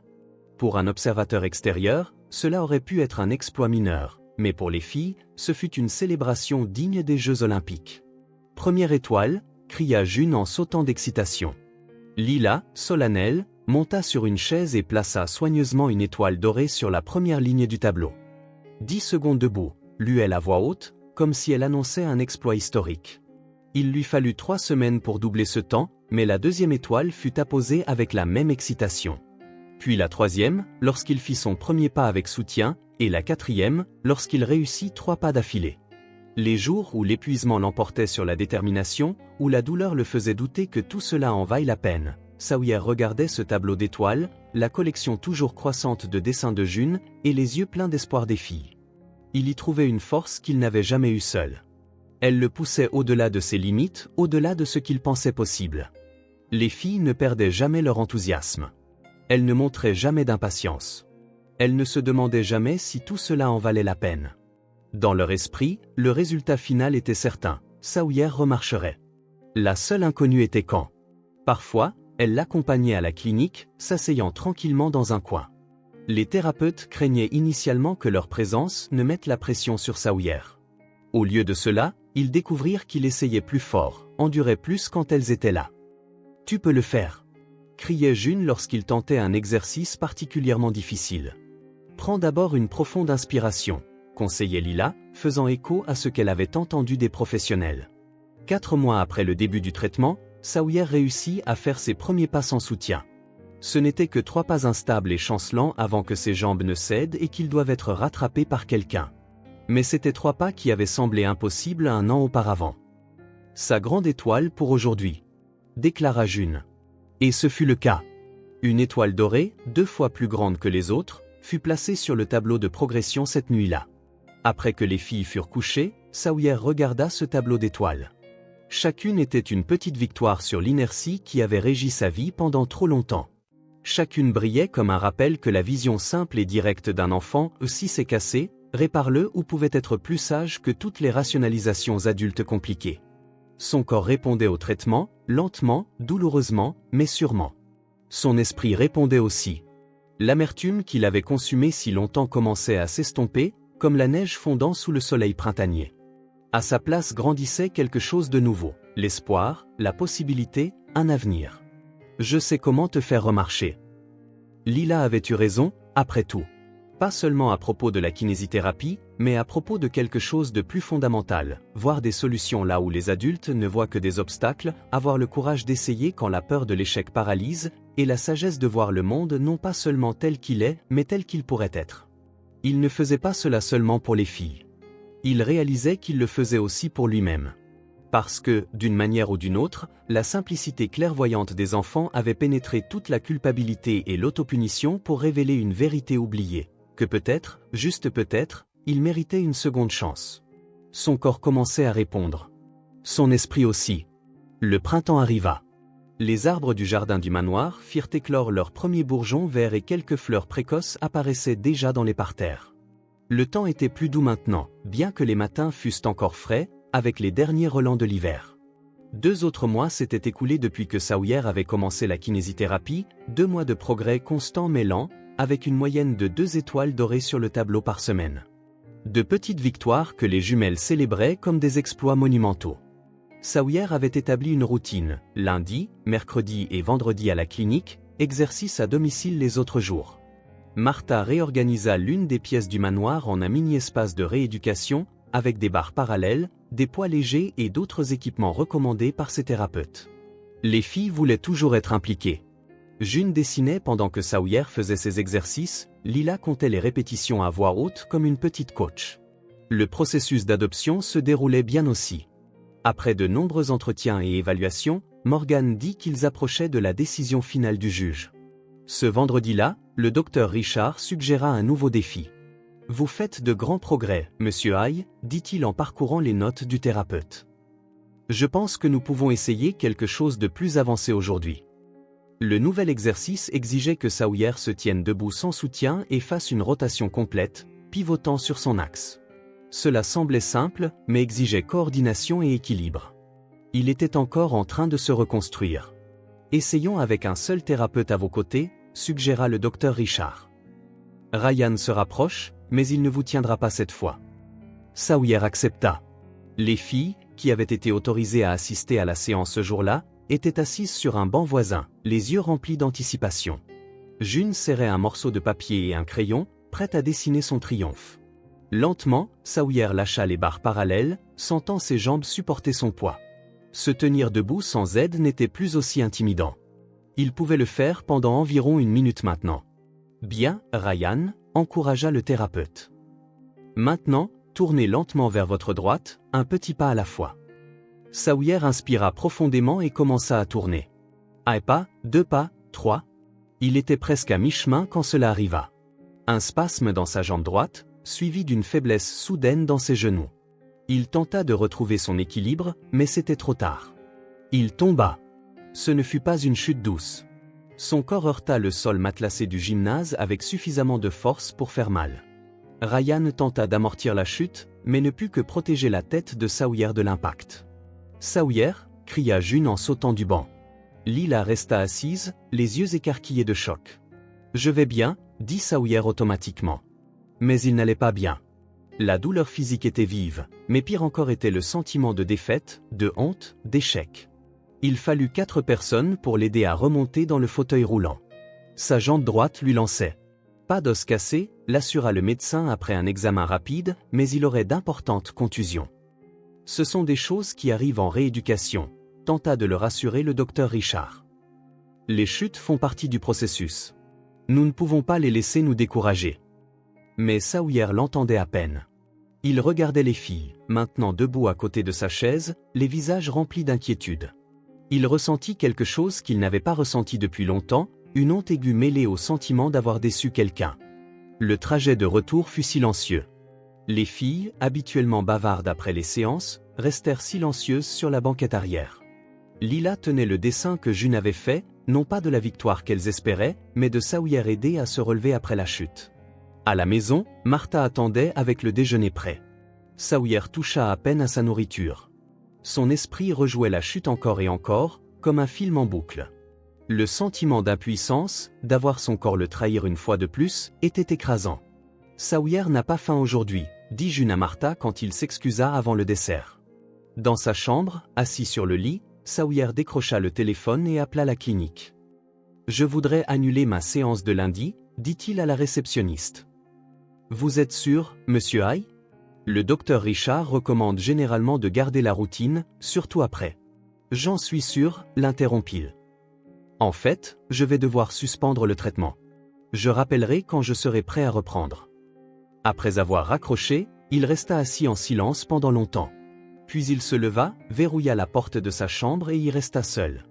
Il ne voulait pas que les filles le voient ainsi. Vaincu, faible, un échec. Il passa le reste de la journée enfermé. Martha frappa une fois, demandant s'il avait besoin de quelque chose. Il refusa poliment, disant qu'il voulait juste se reposer. Les filles, étonnamment, n'essayèrent pas d'entrer ou de l'appeler pour le dîner. Peut-être Martha leur avait-elle dit de lui laisser de l'espace. Ou peut-être, pensa-t-il amèrement, était-elle trop déçue pour le voir. La nuit tomba. Allongé dans son lit, dans l'obscurité, Sawyer sentait la douleur physique dans sa jambe. Mais elle était secondaire par rapport à la douleur dans son esprit. Tous les progrès des dernières semaines semblaient une blague cruelle maintenant, un pas en avant, 10 pas en arrière. Pourquoi se leurrer ? Pourquoi endurer ce processus humiliant alors que le résultat était si incertain ?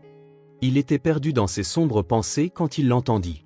Un léger bruissement, suivi d'un doux grattement.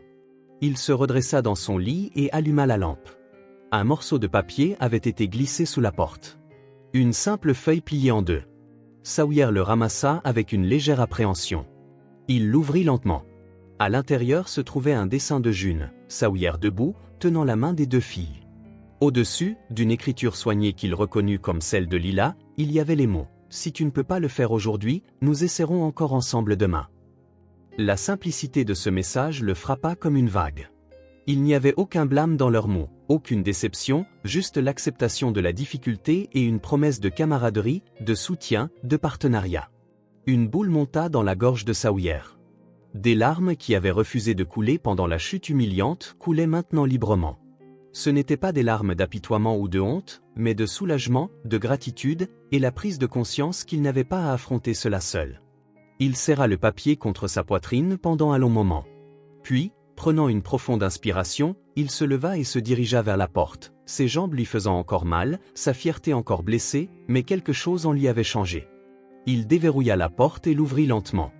Dans le couloir, appuyés contre le mur opposé, se tenaient June et Lila, en pyjama, tenant leur brosse à dents, apparemment en route pour se coucher. Elles se figèrent quand elles le virent, incertaines. « C'est vous qui avez fait ça ?» demanda-t-il en leur montrant le papier. Elles hochèrent la tête à l'unisson. « C'était l'idée de Lila » dit June. « J'ai juste fait le dessin. » Sawyer regarda les 2 petites filles, si petites, si apparemment fragiles, et pourtant dotées d'une force qui l'étonnait encore et encore. Il ne vit aucune pitié dans leurs yeux, aucune déception, seulement de l'anticipation, de l'espoir, de la foi. « Merci » dit-il, la voix rauque. Et je suis désolé pour aujourd'hui. Pourquoi? Demanda Lila, sincèrement perplexe. Tu es juste tombé. Tout le monde tombe. La simple vérité le fit presque sourire. C'était vrai. Tout le monde tombe. La différence résidait dans ce qui se passait ensuite. Vous devriez aller vous coucher, dit-il doucement. Nous avons beaucoup à faire demain. Les filles sourirent. Elles ne demandèrent pas ce qu'elles feraient exactement. Pas besoin. Tout ce qui importait, c'est qu'il y aurait un lendemain et qu'ils seraient ensemble. Après qu'elles furent parties dans leur chambre, Sawyer retourna dans la sienne. Il décrocha à nouveau le téléphone et composa le numéro de la clinique, tombant cette fois sur le répondeur. C'est Sawyer High. Je voudrais confirmer ma séance pour lundi. Il reposa le téléphone et regarda une dernière fois le dessin de June avant de le plier soigneusement et de le placer dans le tiroir de la table de nuit. Demain, ils essaieraient encore. Ensemble. Mais arriva, apportant des jours plus chauds, et le jardin du manoir éclata de couleurs. Les rosiers que Caroline avait plantés des années auparavant fleurissaient maintenant dans des tons de rouge, rose et blanc. Les arbres étaient couverts de feuilles d'un vert vif. Tout dans la nature semblait célébrer le renouveau. Il y avait aussi du renouveau à l'intérieur de la maison. Sawyer continuait sa kinésithérapie, fraîchement motivé après ce revers. La note des filles restait dans son tiroir, comme un talisman qu'il lisait parfois les jours difficiles. Les progrès étaient constants, bien que toujours lents. Il pouvait maintenant se tenir debout plus longtemps et marcher sur de courtes distances avec une canne. Il faisait généralement ses exercices à domicile en présence des jumelles, qui inventaient des jeux et des concours pour rendre les routines plus amusantes. Le tableau d'étoiles dorées ne tenait plus sur le mur, June en avait commencé un nouveau, plus grand, avec des objectifs plus ambitieux, traverser tout le jardin, monter les escaliers seuls, danser à la fête d'anniversaire. Un samedi après-midi particulièrement agréable, Sawyer suggéra qu'il déjeune dans le jardin. Martha prépara des sandwichs, du jus et des fruits, plaçant tout dans un grand panier de pique-nique. Les filles coururent en avant avec enthousiasme tandis que Sawyer suivait à un rythme plus lent, soutenu par sa canne. Ils choisirent un endroit sous un grand arbre qui offrait une bonne ombre. Martha étendit une couverture à carreaux sur l'herbe et aida Sawyer à s'asseoir. Se lever et s'asseoir par terre était encore un défi, mais il insistait pour essayer, refusant d'utiliser le fauteuil roulant dont il n'avait que rarement besoin à l'intérieur. « Je vous laisse profiter, » dit Martha après avoir tout installé. « Je serai dans la cuisine si vous avez besoin de moi. » Une fois seules, les filles se jetèrent sur les sandwichs. Elles grandissaient vite et semblaient toujours avoir faim. Elles avaient l'air en meilleure santé maintenant, avec des joues plus pleines et des yeux plus vifs. June avait grandi de près d'1 pouce en 3 mois. Lila, toujours la plus petite des jumelles, commençait à la rattraper. Ralentissez, taquina Sawyer en les regardant manger avec enthousiasme. Personne ne va vous prendre votre nourriture. Elles sourirent, un peu embarrassées, mais ne ralentirent pas vraiment. Certaines habitudes prenaient du temps à changer. Comment s'est passée l'école hier? Demanda Sawyer en prenant une bouchée de son propre sandwich. Ma maîtresse a dit que mon dessin était le meilleur de la classe, dit June fièrement. C'était un dessin de notre famille. Ma rédaction sur les dinosaures a eu une étoile d'or, ajouta Lila, ne voulant pas être en reste. La maîtresse l'a lu à tout le monde. Sawyer sourit. Les filles s'adaptaient bien à l'école. Après un début difficile avec la socialisation, toutes deux trouvaient leur place. June excellait en art, Lila en sciences et en lecture. Elles s'étaient fait quelques amis, bien qu'elles restassent toujours les plus proches compagnes l'une de l'autre. « On peut aller se promener après ?» demanda June en désignant le chemin sinueux à travers le jardin. « Tu as dit que tu essaierais de marcher jusqu'à la fontaine aujourd'hui. »« J'ai bien dit ça, » répondit Sawyer. « Eh bien, on essaiera après le déjeuner. » Le soleil filtrait à travers les feuilles des arbres, créant des motifs de lumière et d'ombre sur l'herbe. Une douce brise agitait les fleurs voisines. C'était un de ces moments parfaits que Sawyer avait oublié comment apprécier pendant cette sombre année après l'accident. Ce fut Lila qui rompit le silence paisible avec une question qui était restée en suspens pendant un certain temps. « C'est le fauteuil roulant qui te rendait triste ?» demanda-t-elle, le regardant avec ce regard pénétrant qui semblait toujours voir plus que les détails de surface. Sawyer arrêta de mâcher, surpris. Bien qu'il eût brièvement parlé de l'accident, il n'était jamais entré dans les détails. Les filles, avec leur remarquable sensibilité, avaient respecté ces frontières invisibles de sa douleur. « Pas exactement, » répondit-il finalement. Ce n'était pas le fauteuil roulant lui-même. Les deux filles écoutaient attentivement, leurs sandwichs oubliés dans leurs mains. Sawyer réalisa qu'il était peut-être temps de parler. Elle faisait maintenant partie de sa vie, formant une famille. Elle méritait de savoir. Et peut-être avait-il besoin de le dire à voix haute. Voulez-vous savoir ce qui s'est passé, comment j'ai fini comme ça? Elles hochèrent la tête à l'unisson. Sawyer prit une profonde inspiration. Par où commencer? Comment expliquer la complexité de la culpabilité, du remords et de l'autopunition qu'il avait consumé? C'est arrivé il y a plus d'1 an, commença-t-il, choisissant soigneusement ses mots. Caroline, ma femme, et moi rentrions d'une fête. Il était tard dans la nuit et il pleuvait fort. Les filles écoutaient en silence, leur sandwich inachevé toujours dans leurs mains. Nous nous disputions. Rien de grave. Une de ces disputes idiotes que les couples ont parfois, à propos du travail. Je travaillais trop, ne passais pas assez de temps avec elle. Elle avait raison, bien sûr. Il marqua une pause, se souvenant vivement. La pluie battant le pare-brise, les essuie-glaces travaillant d'arrache-pied, la voix blessée de Caroline lui disant qu'elle se sentait seule même quand il était à la maison. C'est moi qui conduisais, continua-t-il. J'ai été distrait par la dispute. Je n'ai pas vu le virage arriver. Quand je l'ai vu, il était trop tard. J'ai essayé de braquer, mais la route était glissante. Il marqua une autre pause. Les images défilaient comme un film dans sa tête. La voiture dérapant, la sensation d'apesanteur alors qu'elle se retournait, le crissement du métal se tordant, les cris, puis le silence. La voiture a fait des tonneaux, dit-il doucement.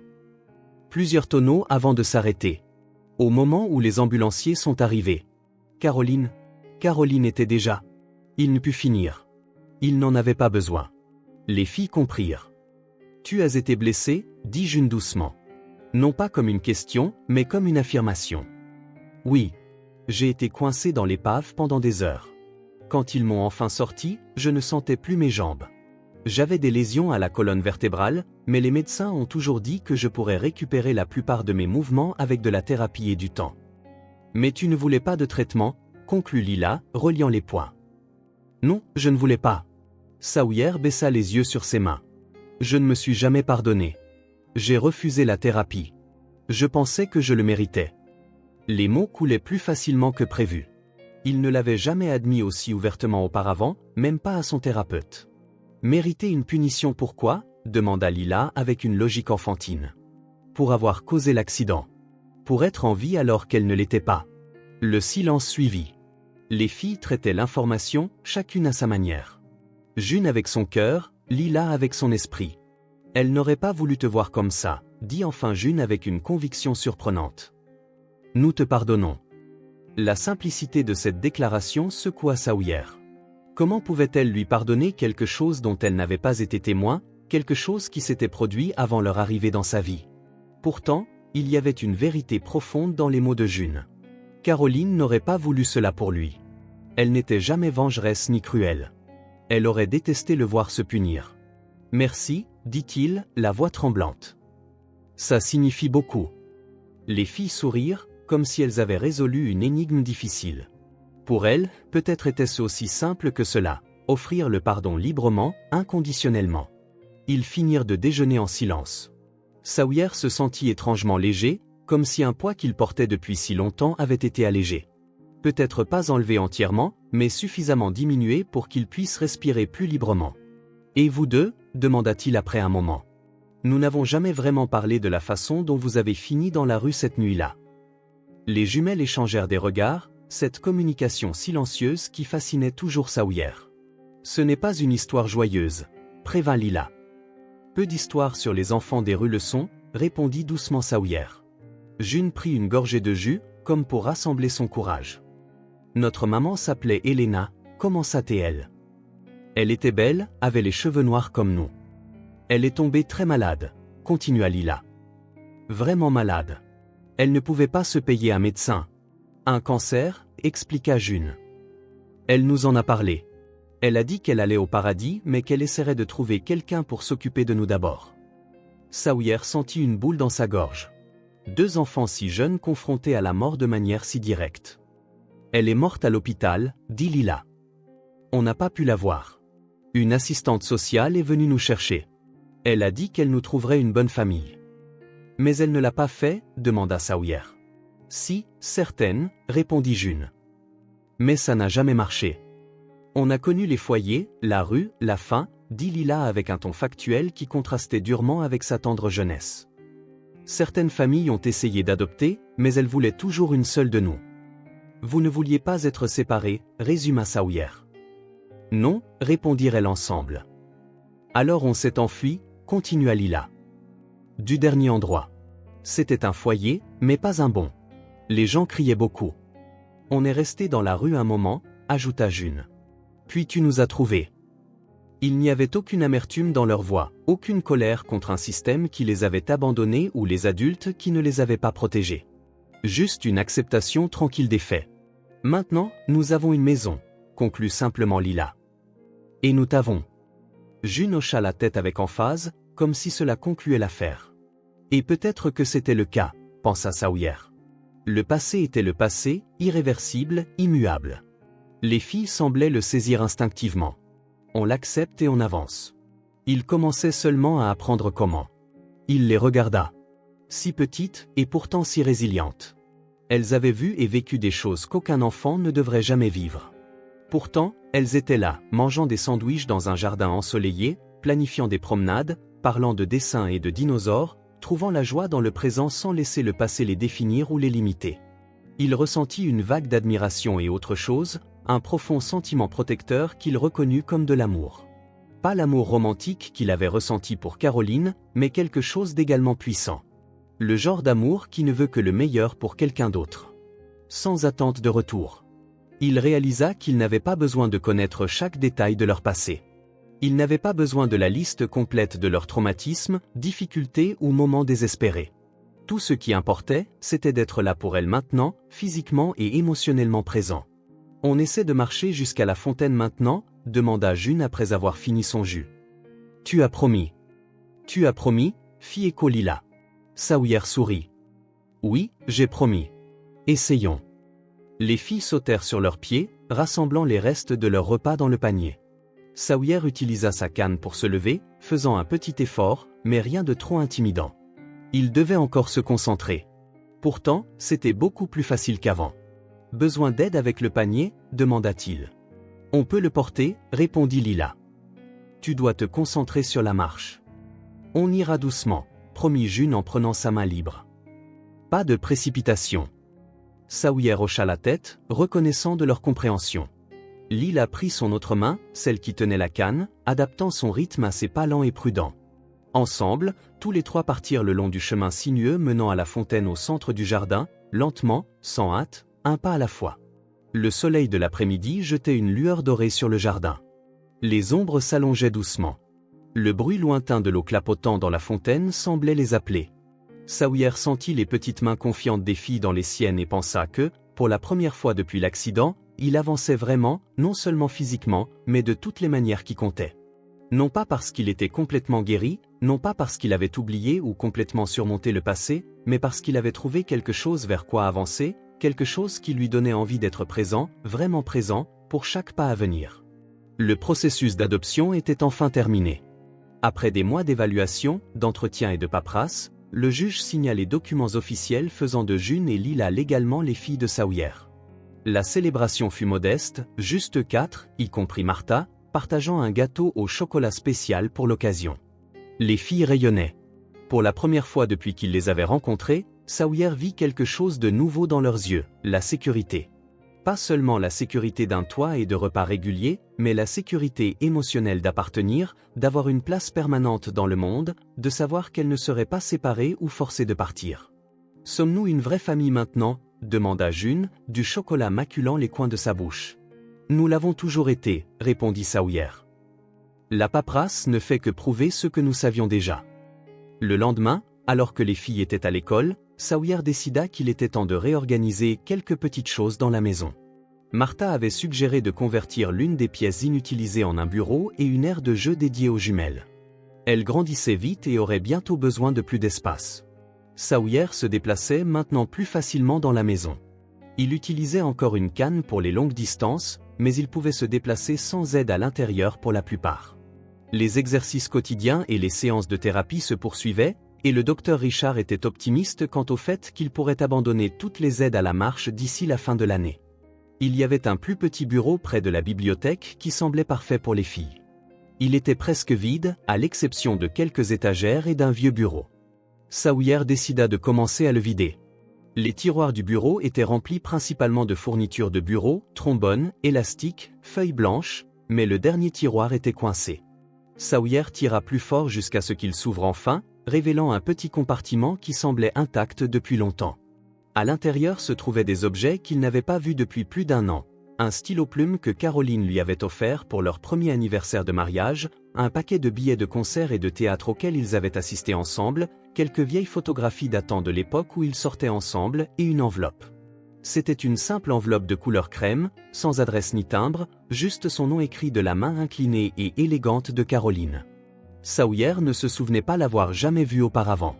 Il la ramassa, ses mains tremblant légèrement alors qu'il sentait le papier à lettres à l'intérieur.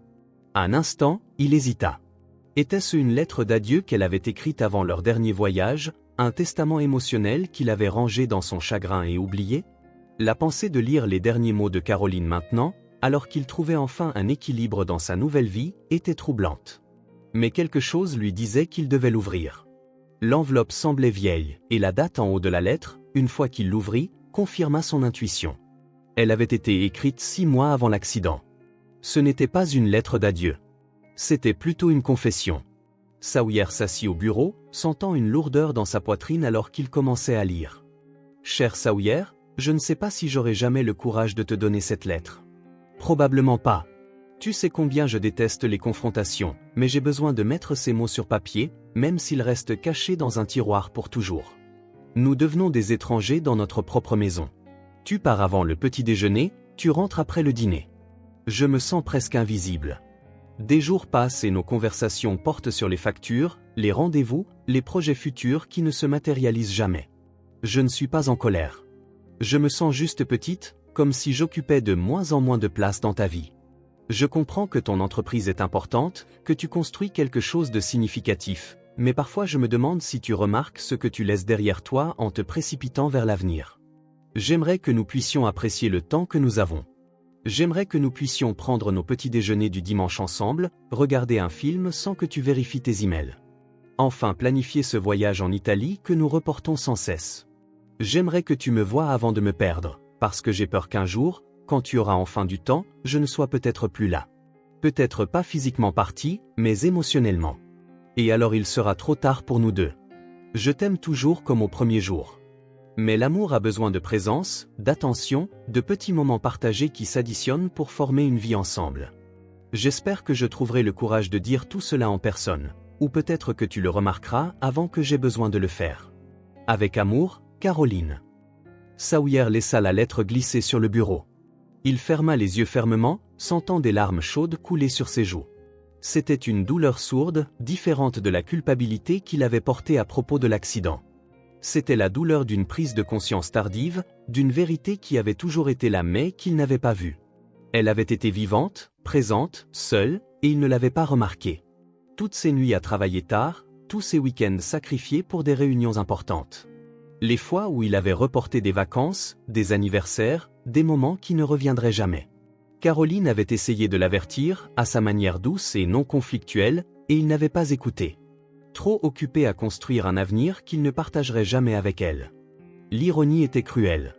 Après l'accident, il s'était puni pour une distraction momentanée au volant. Mais la véritable défaillance s'était produite bien avant cela, bien plus profondément. Il avait été distrait pendant des années, manquant les petits moments qui, ensemble, constituaient l'essence de leur mariage, d'une vie partagée. Il resta là longtemps, la lettre ouverte sur le bureau, les souvenirs affluant dans son esprit. Caroline l'attendant pour rentrer dîner, la nourriture refroidissant alors qu'il appelait pour dire qu'il serait en retard une fois de plus. Elle somnolent sur le canapé un vendredi soir, essayant de rester éveillée jusqu'à son arrivée, son regard attristé quand il vérifiait son téléphone pour des emails pendant un dîner d'anniversaire qui était censé être romantique. Le soleil commença à se coucher, projetant des ombres orangées à travers la fenêtre du bureau. Bientôt, Robert ramènerait les filles de l'école. June aurait probablement un nouveau dessin à lui montrer. Lila partagerait un fait intéressant qu'elle avait appris. Elle demanderait si elle pouvait jouer dans le jardin avant le dîner, profitant au maximum de la dernière lumière du jour.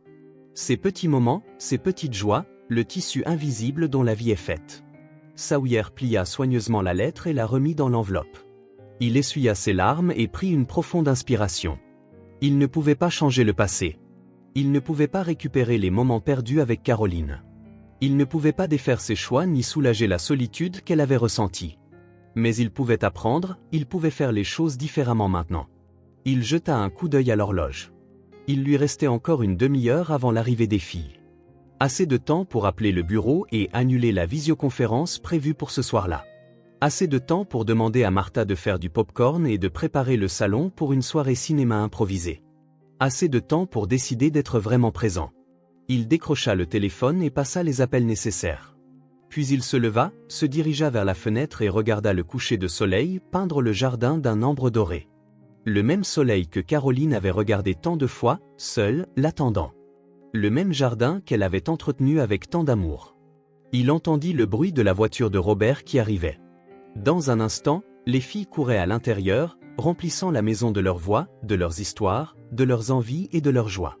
Sawyer prit une profonde inspiration, sentant une détermination renouvelée. Il ne répéterait pas les mêmes erreurs. Il ne laisserait pas le travail ou toute autre obligation éclipser ce qui importait vraiment. Il ne manquerait pas les petits moments qui, ensemble, créent une vie pleine. Caroline avait eu raison. L'amour avait besoin de présence, d'attention et de ces petits moments partagés. Et il voulait apprendre à voir vraiment, vraiment voir, avant qu'il ne soit à nouveau trop tard. Le calendrier de la cuisine marquait exactement 5 mois depuis que Sawyer avait repris la kinésithérapie. 5 mois d'exercice quotidien, de petits triomphes et de revers occasionnels, 5 mois de douleur, de sueur et de détermination. Le tableau d'étoiles dorées que les filles tenaient était complètement rempli, et un nouveau avait déjà pris sa place sur le mur du couloir. C'était un jeudi typique. Les filles étaient parties à l'école, Martha était dans la cuisine à préparer le déjeuner, et Sawyer venait de terminer son entraînement matinal. Il se sentait inhabituellement énergique. Ces dernières semaines, il avait fait des progrès substantiels. Il pouvait se tenir debout pendant de longues périodes et marcher sur de courtes distances avec un soutien minimal. Le thérapeute qui venait 3 fois par semaine était optimiste, disant que Sawyer avait dépassé les attentes initiales. Après sa douche, Sawyer s'assit sur le lit pour s'habiller. La canne qu'il utilisait était appuyée contre la table de nuit. Il la regarda, pensif. Lors de la séance d'hier, le thérapeute lui avait suggéré d'essayer de marcher sans soutien à l'intérieur de la maison sur de courtes distances, tant que quelqu'un était à proximité. Votre force musculaire est bonne et votre équilibre s'est beaucoup amélioré, avait dit le thérapeute. Maintenant, c'est plus une question de confiance.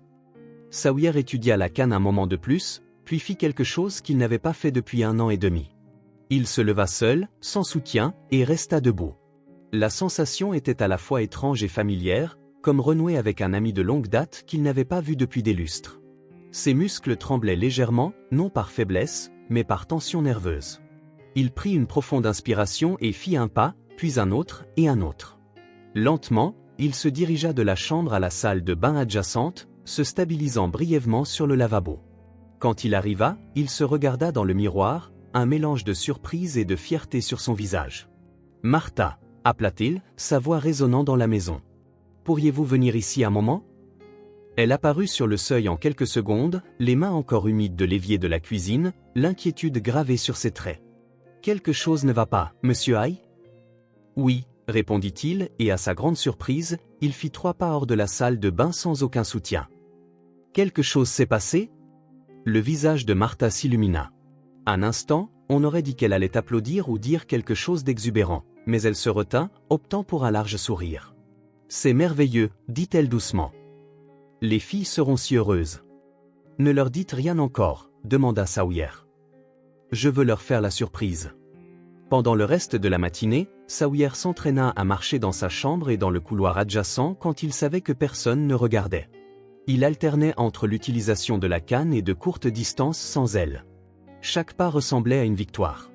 Chaque mètre gagné, un triomphe sur ce qui avait autrefois semblé impossible. À 15 heures, Robert alla chercher les filles à l'école.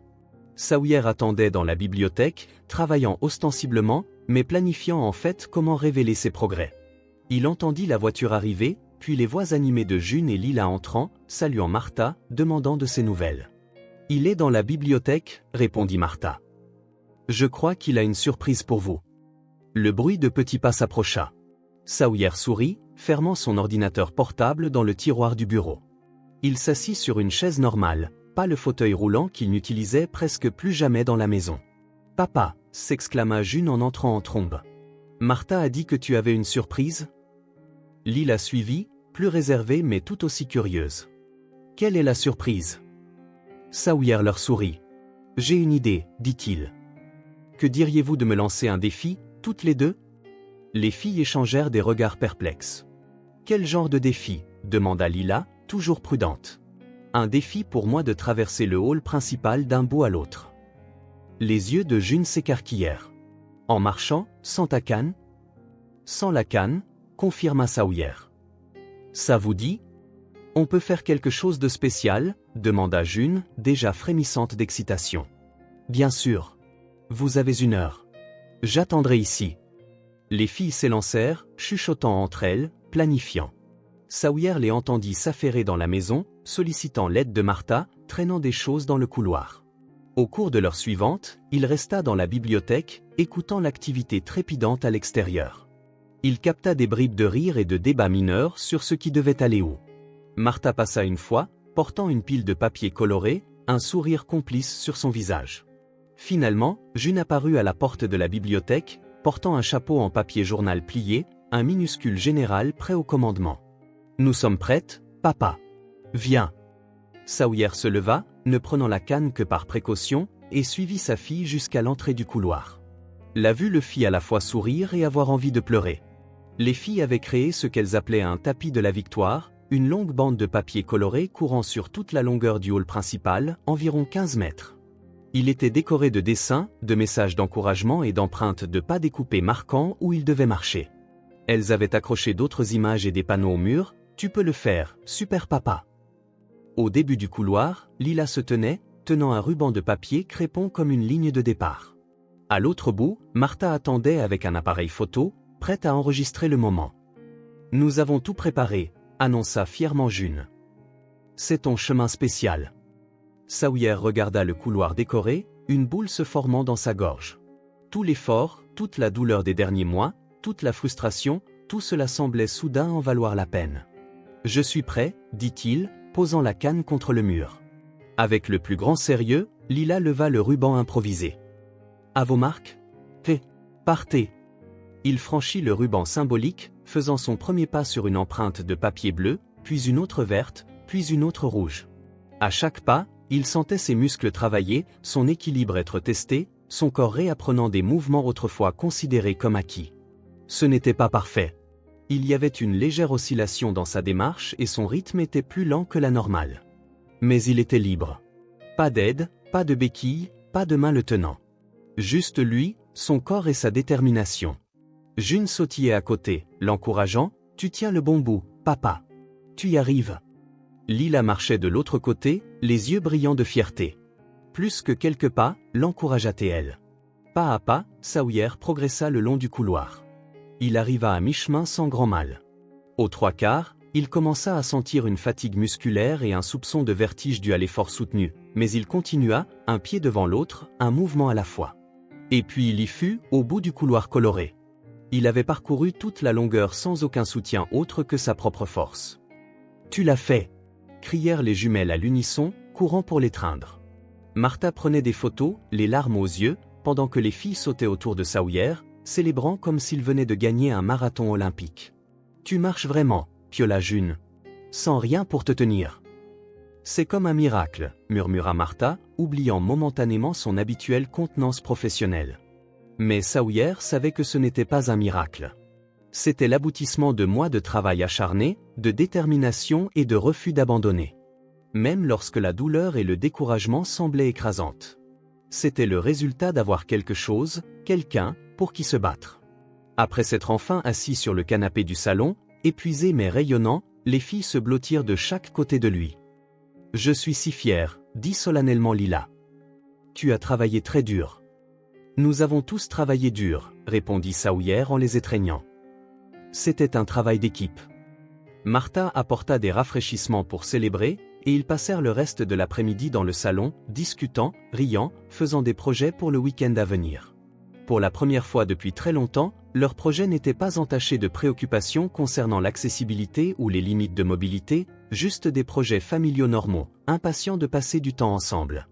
Cette nuit-là, après que les filles furent couchées, Sawyer resta longtemps dans le salon obscurci, réfléchissant à combien sa vie avait changé. Un peu plus de 6 mois auparavant, il était confiné non seulement à un fauteuil roulant, mais à une prison de culpabilité et d'autopunition qu'il s'était construite. Maintenant, il faisait littéralement ses premiers pas dans une nouvelle vie. Il pensa à Caroline et à quel point elle serait heureuse de le voir ainsi. Il se demanda si, d'une certaine manière, elle avait guidé ces 2 petites âmes vers lui, sachant qu'ils avaient tous besoin les uns des autres pour guérir des blessures qui semblaient autrefois incurables. Le week-end arriva avec un samedi ensoleillé parfait. Sawyer se réveilla tôt, comme si son corps était impatient de saisir chaque instant de la journée. De la cuisine provenaient les bruits et les odeurs de Martha préparant le petit déjeuner, des crêpes, à la demande spéciale des filles pour célébrer son exploit. Il se leva sans difficulté, s'habilla et sortit dans le couloir. Il sentait encore une légère instabilité, mais rien qui ne l'entrava vraiment. La canne restait près du mur de la chambre, oubliée. La maison semblait différente maintenant, n'étant plus un mausolée de souvenirs. Les murs, autrefois ornés uniquement d'œuvres d'art choisies par des professionnels, affichaient maintenant les dessins colorés de June. Là où chaque coin avait été méticuleusement arrangé, il y avait maintenant des jouets, des livres et de petits trésors appartenant aux filles. Chaque pièce, chaque couloir, semblait vivant. Dans la cuisine, les jumelles étaient déjà à table, encore en pyjama, les cheveux en désordre après le sommeil. Martha retournait des crêpes, la douce odeur de sirop d'érable remplissant l'air. « Bonjour les marmottes », salua Sawyer en se dirigeant vers le réfrigérateur pour prendre du jus. Les filles le regardèrent avec étonnement, toujours pas habituées à sa nouvelle mobilité. Sawyer versa du jus dans des verres, attrapa une serviette en papier quand June en renversa un peu, tendit la main vers le haut placard pour prendre des assiettes afin d'aider Martha, le tout sans difficulté apparente. « Qui veut des crêpes aux pépites de chocolat ?» demanda Martha en soulevant la poêle. « Moi » crièrent les filles ensemble. Le petit déjeuner fut bruyant et joyeux. Ils firent des plans pour la journée. Peut-être une promenade dans le jardin. Une excursion au parc voisin plus tard dans l'après-midi. Des choses qui semblaient autrefois trop compliquées étaient maintenant faciles à imaginer. Après le petit déjeuner, pendant que Martha rangeait, Sawyer emmena les filles au jardin. Le soleil du matin réchauffait la pelouse parfaitement entretenue et les rosiers de Caroline étaient en pleine floraison. Les jumelles coururent directement vers la balançoire installée sous un grand arbre. « Pousse-moi, papa !» cria June, déjà sur la balançoire. Sawyer s'exécuta, s'émerveillant de la facilité avec laquelle il pouvait maintenant accomplir des gestes aussi simples et pourtant si importants. Il poussa la balançoire de June, puis celle de Lila, souriant alors qu'elles rivalisaient pour voir qui pouvait aller le plus haut. Après un moment, ils s'installèrent sur l'herbe pour une pause. Les filles firent des couronnes de fleurs avec les marguerites éparpillées sous les arbres, tandis que Sawyer observait simplement, profitant du soleil sur son visage, de la douce brise, de la perfection du moment dans toute sa simplicité. Ce fut Lila qui rompit le silence méditatif. « Maintenant, tu marches comme avant », dit-elle en le regardant avec ce regard pénétrant qui lui était propre. Sawyer y réfléchit. Physiquement, il y était presque. Le médecin disait qu'avec quelques mois de thérapie supplémentaire, même l'observateur le plus attentif pourrait ne remarquer aucun effet résiduel. « Oui », répondit-il pensivement. « Mais maintenant, je sais où je vais. » Lila parut satisfaite par le sens plus profond de sa réponse, hochant la tête comme si elle comprenait parfaitement. Ayant terminé sa couronne de marguerite, June se leva et la plaça sur la tête de Sawyer. « Un roi a besoin d'une couronne », déclara-t-elle solennellement, puis éclata de rire devant son expression amusée. Sawyer ajusta la couronne improvisée, jouant le jeu. June, dans un élan d'affection impulsif, sauta derrière lui pour lui en serrer le cou. Lila, pour ne pas être en reste, grimpa sur les jambes étendues de Sawyer dans l'herbe. Il n'y avait pas de public pour ce moment, pas de grands discours, pas de déclarations profondes, juste des rires, le bruissement des feuilles au-dessus de leur tête, le bourdonnement lointain des abeilles parmi les fleurs, les sons d'une maison, d'une famille, débordant de vie. Sawyer ferma brièvement les yeux, absorbant tout cela. Le poids léger de June sur son dos, la présence chaleureuse de Lila sur ses genoux, le soleil réconfortant sur son visage. Il marchait. Il vivait.